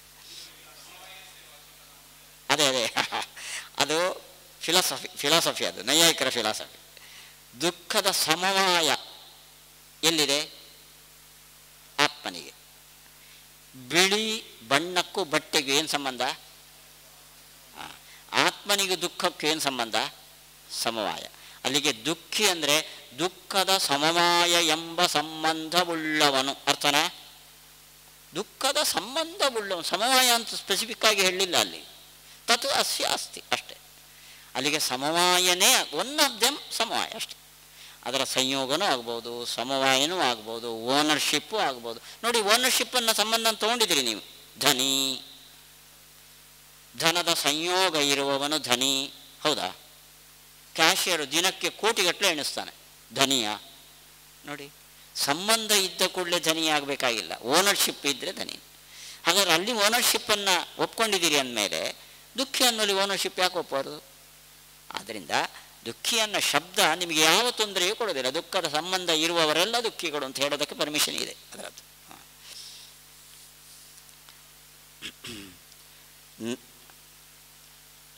ನಾನು ಓದ್ತೀನಿ, ನೀವು ಕೇಳಿ, ತುಂಬ ಇಂಪಾರ್ಟೆಂಟ್ ಇದು. ನಚ ದುಃಖ್ಯಾದಿ ಶಬ್ದ ನಿಯಮೇನ ಅಂದರೆ ಕಂಪಲ್ಸರಿಲಿ ದುಃಖಾದಿ ಸಮವಾಯಸ್ಯ ವಾಚಕ, ದುಃಖದ ಸಮವಾಯ ಸಂಬಂಧ ಇರುವವನು ಎಂಬ ಅರ್ಥವನ್ನು ಕಂಪಲ್ಸರಿಲಿ ಹೇಳಲ್ಲ ಅದು. ಕಿಂತು ತತ್ ಅಸ್ಯ ಅಸ್ತಿ, ಅದು ಇವನಿಗೆ ಇದೆ. ಇತಿ ತತ್ಸಂಬಂಧ ಮಾತ್ರಸ್ಯ, ದುಃಖದ ಸಂಬಂಧ, ದುಃಖಿ ನಮಗೂ ಇದೆ ಅವನಿಗೂ ಇದೆ. ಸಂಬಂಧಶ್ಚ ಸಮವಾಯ ಇವ ಸ್ವಾಮ್ಯಮಪಿ ಭವತಿ. ದುಃಖದ ಸಂಬಂಧ ಅಂದರೆ ಸಮವಾಯನು ನಮ್ಮಲ್ಲಿರುವಂಥದ್ದು, ಅದು ಆಗತ್ತೆ. ಅದರ ಸ್ವಾಮಿತ್ವ ಅದು ಆಗತ್ತೆ. ಸ್ವಾಮ್ಯಮಪಿ ತತ್ರ ನಿರನಿಷ್ಠಃ ನಿರವದ್ಯಃ ನಾಮಾನಿ ಸರ್ವಾಣಿ ಯಮಾವಿಶಂತಿ ಇತಿ ನಿರವಕಾಶಶ್ರುತಿದ್ವಯ ಅನ್ಯಥಾನುಪಪತ್ಯ ದುಃಖ್ಯಾದಿ ನಿಯಂತೃತ್ವೇನ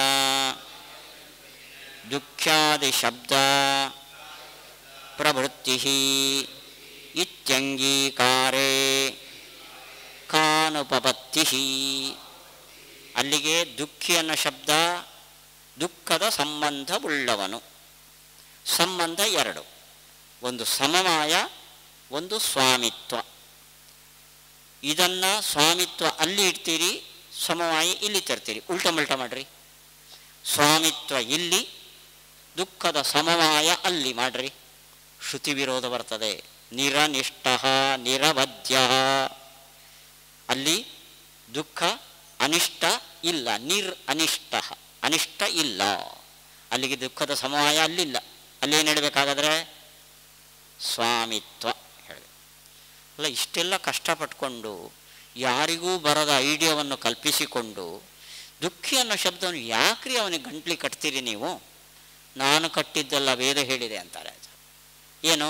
ನಾಮಾನಿ ಸರ್ವಾಣಿ ಯಮಾವಿಶಂತಿ.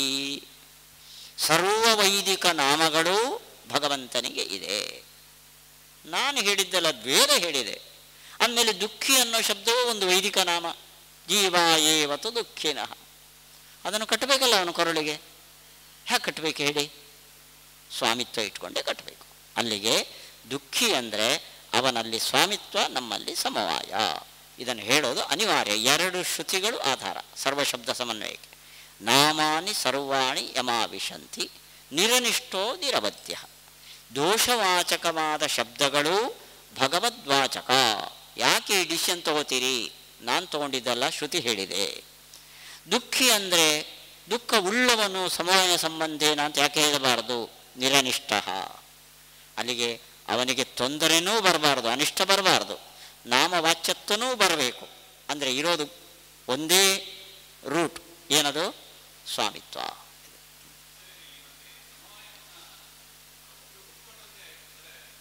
ಅವರನ್ನು ಒಪ್ಪಿಕೊಂಡು ನಾವು ಹೇಳಿದ್ದು.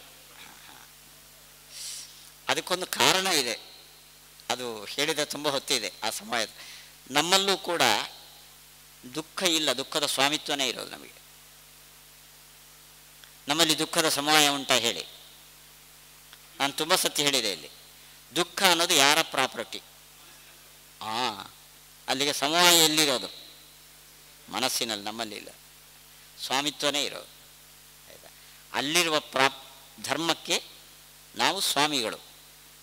ದೇವರು ಪರಮಸ್ವಾಮಿ. ತದ್ದತ್ತಂ ಸ್ವಾಮಿತ್ವಂ ಜೀವಸ್ಯಾಪ್ಯಸ್ತಿ. ಪರದತ್ತ ಸ್ವಾಮಿತ್ವವನ್ನು ಅಪರಾಯತ್ವ ಸ್ವಾಮಿತ್ವ ಅಂತ ತಿಳ್ಕೊತಾನೆ. ಇದು ತಪ್ಪು.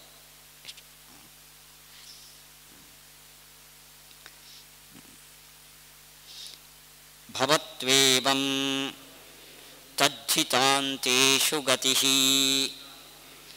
ಕೃದಂತೇಷು ಬದ್ಧಾದಿಶಬ್ದೇಷು ರೂಢೇಷು ಚ ಅವರಾದಿಶಬ್ದೇಷು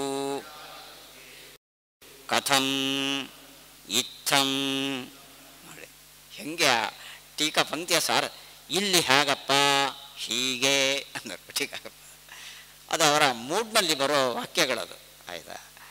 ಸತ್ಯಾತ್ಮತೀರ್ಥರು ಹೇಳ್ತಾ ಇರ್ತಾರೆ, ಎಲ್ಲೋ ಎರಗಳು ಗುಹೆಯಲ್ಲಿ ಒಂದೊಂದು ಅಕ್ಷರ ಒಂದೊಂದು ಪದ ಹಾಕಬೇಕಾದ್ರೂ ಕೂಡ ಇದೇ ಇಲ್ಲಿ ಸೇರಬೇಕು, ಬೇರಲ್ಲ ಅಂತ ಯೋಚನೆ ಮಾಡಿ ಮಾಡಿ ಹಾಕಿದ ತಪಸ್ಸಿನ ಫಲ ಅದು ಒಂದೊಂದು ಅಂತ. ಹಾಗೆ ಇಲ್ಲಿವಾಗ ನೋಡಿ, ಶಬ್ದ ಸಂಸ್ಕೃತದಲ್ಲಿ 3 ವಿಧ: ತದ್ಧಿತ ಅಂತ, ಕೃದಂತ, ರೂಢ ಅಂತ. ತದ್ಧಿತ ಅಂತ ಅಂದರೆ ಶಬ್ದದ ಮೇಲೆ ಬರುವ ಪ್ರತ್ಯಯಗಳಿಗೆ ತದ್ಧಿತ ಪ್ರತ್ಯಯಗಳು ಅಂತ ಹೆಸರು. ರಾಮ, ಕೃಷ್ಣ. ನೋಡಿ ಇಲ್ಲಿ ದುಃಖ ಶಬ್ದ, ಇದು ನೌನ್. ಇದು ಈ ನೌನ್ ಮೇಲೆ ಏನು ಪ್ರತ್ಯಯ ಬರ್ತದೋ ಅದಕ್ಕೆ ತದ್ಧಿತ ಪ್ರತ್ಯಯಗಳು. ದುಃಖ ಶಬ್ದಕ್ಕೆ ಇನಿ ಪ್ರತ್ಯಯ ಬಂದರೆ ಆ ಇನಿ ಪ್ರತ್ಯಯ ತದ್ಧಿತ ಪ್ರತ್ಯಯ. ದುಃಖಿ ಅನ್ನೋದು ತದ್ಧಿತಾಂತ ಅಂತ ಕರೀತೀವಿ. ತದ್ಧಿತವು ಅಂತ ಕೊನೆಯಲ್ಲಿರುವ ಶಬ್ದ, ತದ್ಧಿತಾಂತಹ. ಇಲ್ಲಿ ಅನ್ನೋ ಒಂದು ಕಾರಣ ಕೊಟ್ರಿ. ಈ ತದ್ಧಿತ ಪ್ರತ್ಯಯ ಸಂಬಂಧ ಅಂತ ಹೇಳುತ್ತೆ. ಸಂಬಂಧ ಅವನಿಗೂ ಇದೆ, ನಮಗೂ ಇದೆ. ದುಃಖ ಅಂದರೆ ಅವನು, ನಾವು ಒಪ್ಪಣ. ಕೃದಂತದಲ್ಲಿ ಏನು ಮಾಡ್ತೀರಿ ಅಂತ ಕೇಳ್ತಾರೆ ಟೀಕಾಕೃತ. ಕೃದಂತ ಅಂದರೆ ಧಾತು, ಅಂದರೆ ವರ್ಬ್. ವರ್ಬ್ ಮೇಲೆ ಕೆಲವು ಪ್ರತ್ಯಯ ಬಂದು ಅದು ರಾಮ ರಾಮೋ ರಾಮ ಅಂತ ಆದಂಗೆ ಆಗ್ತದೆ. ವರ್ಬ್ ಆ್ಯಕ್ಚುಲಿ ಗಚ್ಚತಿ, ಗಚ್ಚತಃ, ಗಚ್ಚಂತಿ. ಅದ್ರ ಮೇಲೆ ಕೆಲವು ಪ್ರತ್ಯಯಗಳನ್ನು ಹಾಕಿದರೆ ಅದು ವರ್ಡ್ ಆಗತ್ತೆ, ನೌನ್ ಆಗತ್ತೆ. ಅದು ಇದನ್ನು ಕೃದಂತ ಅಂತ ಕರೀತಾರೆ. ಉದಾಹರಣೆಗೆ ಬದ್ಧ ಅನ್ನೋ ಶಬ್ದ, ಬಂಧ ಅನ್ನೋದು ಧಾತು, ಬಂಧಯತಿ ಅಂತ ಅದರದ್ದು ರೂಪ ಆಗತ್ತೆ, ಕ್ರಿಯಾಪದ. ಇದು ಬಂಧಿಸ್ತಾನೆ ಅಂತ ಅರ್ಥ. ಬದ್ಧ್ಯತೆ, ಬಂಧಿಸಲ್ಪಡ್ತಾನೆ, ಕ್ರಿಯಾಪದ. ಬದ್ಧತಿ ಬದ್ಧತಿ ಬದ್ಧತಿ ಹೇಳಬಾರ್ದು, ಅದು ಕ್ರಿಯಾ. ಬದ್ಧತಿ ಬದ್ಧತಃ ಬದ್ಧಂತಿ ಅಂತ.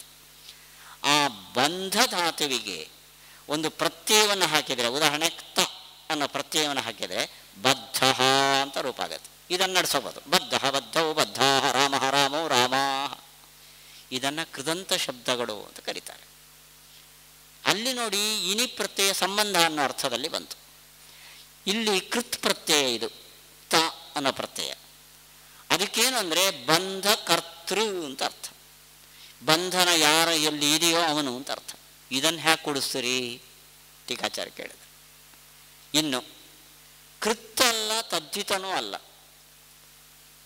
ಸ್ವಾಭಾವಿಕವಾದ ಕೆಲವು ರೂಢ ಶಬ್ದಗಳಿದೆ. ಉದಾಹರಣೆಗೆ ಟೀಕಾಕೃತ್ಪಾದರು ಕೊಟ್ಟಿದ್ದು ರೂಢೇಶು ಚ ಅವರ ಅನ್ನೋ ಶಬ್ದ. ಅವರ ಅನ್ನೋದು ಕೃದಂತನೂ ಅಲ್ಲ ತದ್ವಿತ ಅಂತನೂ ಅಲ್ಲ, ರಾಮ ಶಬ್ದ ಇದ್ದಂಗೆ, ಕೃಷ್ಣ ಶಬ್ದ ಇದ್ದಂಗೆ. ಅಲ್ಲಿಗೆ ಅವರ ಶಬ್ದವನ್ನು ಹೇಗೆ ಸಮನ್ವಯ ಮಾಡ್ತೀರಿ? ಅಲ್ಲಿ ಯಾವ ನಿಮಗೆ ಬೇಕಾದ ಪ್ರತ್ಯಯನ ಇಟ್ಕೊಂಡು ಸರ್ಕಸ್ ಮಾಡಲಿಕ್ಕೆ ಬರೋದಿಲ್ಲ. ಅವರ ಅಂದರೆ ಕಡಿಮೆ, ಅವನು ಅವನಿಗಿಂತ ಇವನು ಕಡಿಮೆ ಅಂತ. ಅಲ್ಲ ಅಲ್ಲ, ಹಾಗಲ್ಲ. ಅವರ ಹಾಗೆ ಮಾಡಿದ್ರೂ ಆಗಲ್ಲ. ಅದೊಂದು ರೂಢ ಶಬ್ದ ಅಂತ ಇಟ್ಕೊಡಿ, ಕಡಿಮೆಯವನು ಅಂತ ಅರ್ಥ.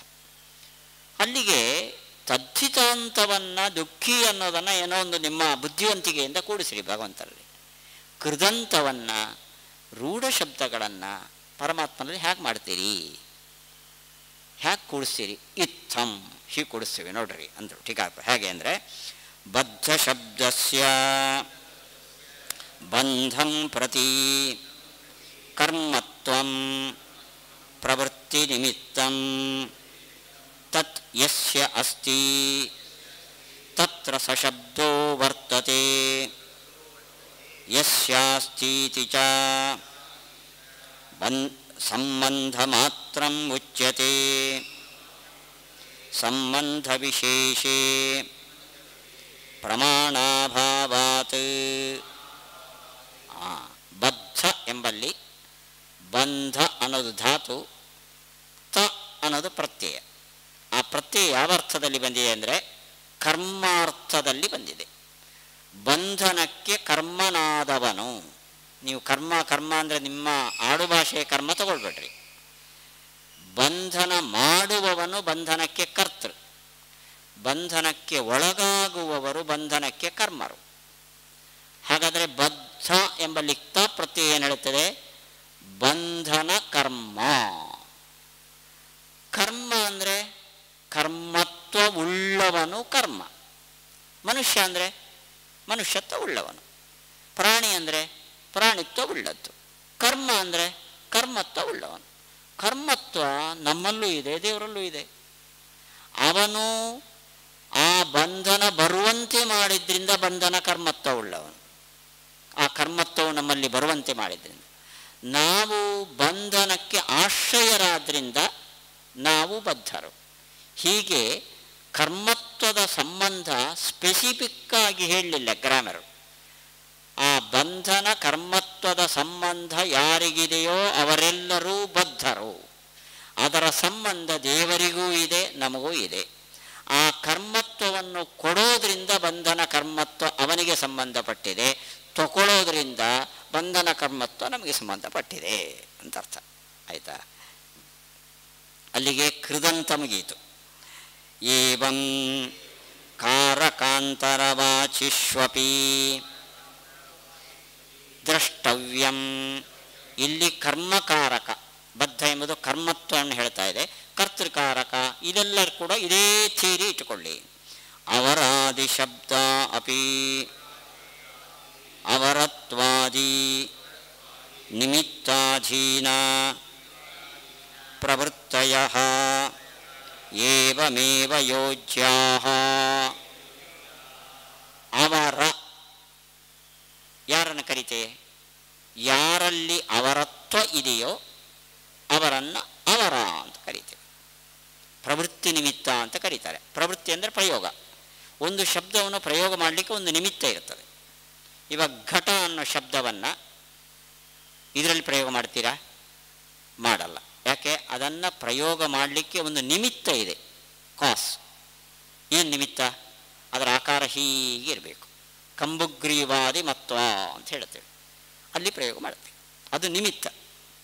ಹಾಗೆ ಅವರ ಶಬ್ದವನ್ನು ಪ್ರಯೋಗ ಮಾಡಲಿಕ್ಕೆ ನಿಮಿತ್ತ ಯಾವುದು ಅಂದರೆ ಅವರತ್ವ, ಕಡಿಮೆತನ, ಅದರ ಸಂಬಂಧ.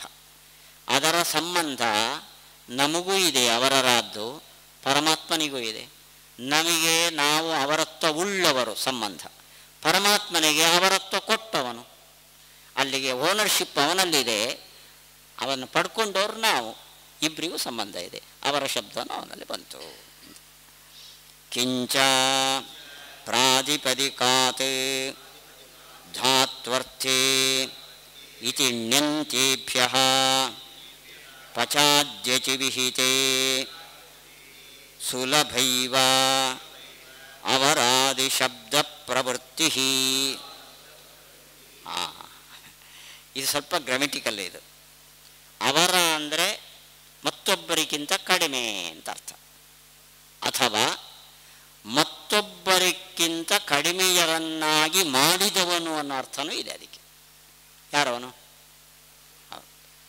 ಅಲ್ಲಿಗೆ ಯಾರಲ್ಲಿ ಅವರತ್ವ ಇದೆಯೋ ಅವರು ಅವರರೇ, ಅವರನ್ನಾಗಿ ಮಾಡಿದವನನ್ನ ಅರ್ಥವು ಅವರ ಶಬ್ದಕ್ಕೆ ಇದೆ. ಅದಕ್ಕೊಂದು ಪ್ರತ್ಯಯ ಹೇಳಿದ್ದಾನೆ ಪಾಣಿನಿ. ಪ್ರಾತಿಪದಿಕಾ ಧಾತ್ವರ್ಥೇ ಅನ್ನೋ ಸೂತ್ರದಲ್ಲಿ ನಿ ಪ್ರತ್ಯಯವನ್ನು ಹೇಳಿದ್ದಾನೆ. ನಿ ಅಂದರೆ ನೋಡಿ, ಗಚ್ಚತಿ ಅಂದರೆ ಹೋಗ್ತಾನೆ, ಗಮಯತಿ ಅಂದರೆ ಹೋಗುವಂತೆ ಮಾಡ್ತಾನೆ, ಅಪ್ಪ ತಾನೇ ವಿಪಣೀಂ ಗಚ್ಚತಿ ಮಾರ್ಕೆಟಿಗೆ ಹೋಗ್ತಾನೆ. ಪಿತಾ ಪುತ್ರಂ ವಿಪಣೀಂ ಗಮಯತಿ. ಇಲ್ಲಿ ಅಪ್ಪ ಹೋದನಾ? ಇಲ್ಲ, ಅಪ್ಪನು ಮಗನನ್ನ ಮಾರ್ಕೆಟಿಗೆ ಕಳಿಸ್ತಾನೆ. ಗಚ್ಚತಿ ಅಂದರೆ ತಾನೇ ಹೋಗ್ತಾನೆ, ಗಮಯತಿ ಅಂದರೆ ಮತ್ತೊಬ್ಬರನ್ನು ಹೋಗಿಸುತ್ತಾನೆ. ಬದ್ಧ್ಯತೆ ಅಂದರೆ ನಾವು ಬಂಧನಕ್ಕೆ ಕೊಡೋದು. ಬಂಧಯತಿ ಯಾರು? ನಾವಲ್ಲ, ಅವನು. ಬಂಧಯತಿ ಅನ್ನೋ ಅರ್ಥದಲ್ಲಿ ಬದ್ಧ ಅಂತಾಗತ್ತೆ. ಹೀಗೆ ಬಂಧಧಾತುವಿಗೆ ಪ್ರಾತಿಪದಿಕಾ ಬದ್ಧ ಶಬ್ದಕ್ಕೆ ಪ್ರಾತಿಪದಿಕಾ ಧಾತ್ವರ್ಥಿ ಅನ್ನೋ ಅರ್ಥದಲ್ಲಿ ಸ್ವಾರ್ಥಿ ನಿಚ್ ಪ್ರತ್ಯಯವನ್ನು ಮಾಡಿದರೆ ಬಂಧನಗೊಳಿಸುವವನು ಅನ್ನೋ ಅರ್ಥದಲ್ಲಿ ಬದ್ಧ ಶಬ್ದವನ್ನು ಪರಮಾತ್ಮನಿಗೆ ಪ್ರಯೋಗ ಮಾಡೋದರಲ್ಲಿ ಯಾವ ಅನುಭವತ್ತಿನೂ ಇಲ್ಲ. ಇದಕ್ಕೆಲ್ಲ ಒಂದು ಅನುಸಂಧಾನ ಬೇಕು. ಶ್ರುತಿಯ ಆರ್ಡರ್ ಇದೆ, ಎಲ್ಲ ಶಬ್ದಗಳು ಅವನಿಗೆ ವಾಚಕ ಅಂತ. ಇದನ್ನು ಕೂಡಿಸ್ಬೇಕಾದರೆ ಇದನ್ನು ಉಳಿದವರೆಲ್ಲ ಗೌಣ ಮಾಡಿಬಿಡ್ತಾರೆ. ಎಲ್ಲ ಶಬ್ದದಿಂದ ವಾಚ್ಯ ಅಂದರೆ ಯಾವುದರಿಂದ ಯೋಗ್ಯನೋ ಆ ಶಬ್ದದಿಂದ ಯಾಕೆ ಮಾಡಬೇಕು ಅಂತಾರೆ ಆಚಾರ್ಯರು. ಎಲ್ಲ ಶಬ್ದದಿಂದ ವಾಚ್ಯ ಅಂತ ಉಪನಿಷತ್ತು ಆದೇಶ ಕೊಟ್ಟ ಮೇಲೆ ಕೆಲವನ್ನು ಮಾತ್ರ ಬುಟ್ಟಿಯಲ್ಲಿ ಹಾಕಿ ಉಳಿದಿದ್ದನ್ನು ಕೊಳ್ತಿದ್ದು ಅಂತ ಯಾಕೆ ಬಿಡಬೇಕು? ಎಲ್ಲವನ್ನು ಹೇಳಲಿಕ್ಕೆ ಬರ್ತದೆ. ಈ ಅರ್ಥದಲ್ಲಿ ಶ್ರುತಿಯ ಆದೇಶವನ್ನು ಸಂಕೋಚ ಇಲ್ಲದೆ ಎಲ್ಲ ಶಬ್ದಗಳಿಗೂ ಅಪ್ಲೈ ಮಾಡಿದರೆ ಒಂದೊಂದು ಶಬ್ದವೂ ಪರಮಾತ್ಮನ ವೈಭವವನ್ನು ಹೇಳುತ್ತದೆ ಅಂತಾರೆ. ಆದ್ದರಿಂದ ಸರ್ವಶಬ್ದ ವಾಚ್ಯತ್ವವನ್ನು ಈ ಟ್ರಿಕ್ಸಲ್ಲಿ ಕೂಡಿಸ್ಬೇಕು ಅನ್ನೋದು ಆಚಾರ್ಯರ ಆದೇಶ. ಆಯಿತಾ? 4 5 ನಿಮಿಷ. ಸಾರಿ, ನನಗೆ 5 ನಿಮಿಷ ಇದೆ ಅಂತ ಅನಿಸ್ತು. ಶ್ರೀಕೃಷ್ಣಾರ್ಪಣ ವಸ್ತು. ನಾಳೆ 7:15 7:15 7:45 ಬರ್ತೀನಿ ನಾನು. ಶ್ರೀಕೃಷ್ಣಾರ್ಪಣ ವಸ್ತು.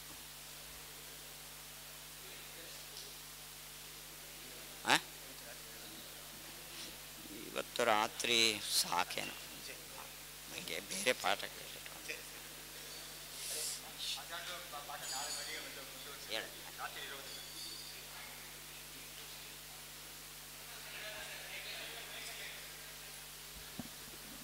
ಆಚಾರ ಪಾಠ ಇವತ್ತು ರಾತ್ರಿ ಇರೋದಿಲ್ಲ, ನಾಳೆ ಬೆಳಿಗ್ಗೆ ಮುಂದುವರಿಸ್ತಾರೆ 7:15. ಇವಾಗ 5 ಗಂಟೆಗೆ ಆನ್ಲೈನ್ಲಿ ಸುವಿಧೇಂದ್ರ ತೀರ್ಥರು ಪಾಠ ಇದೆ.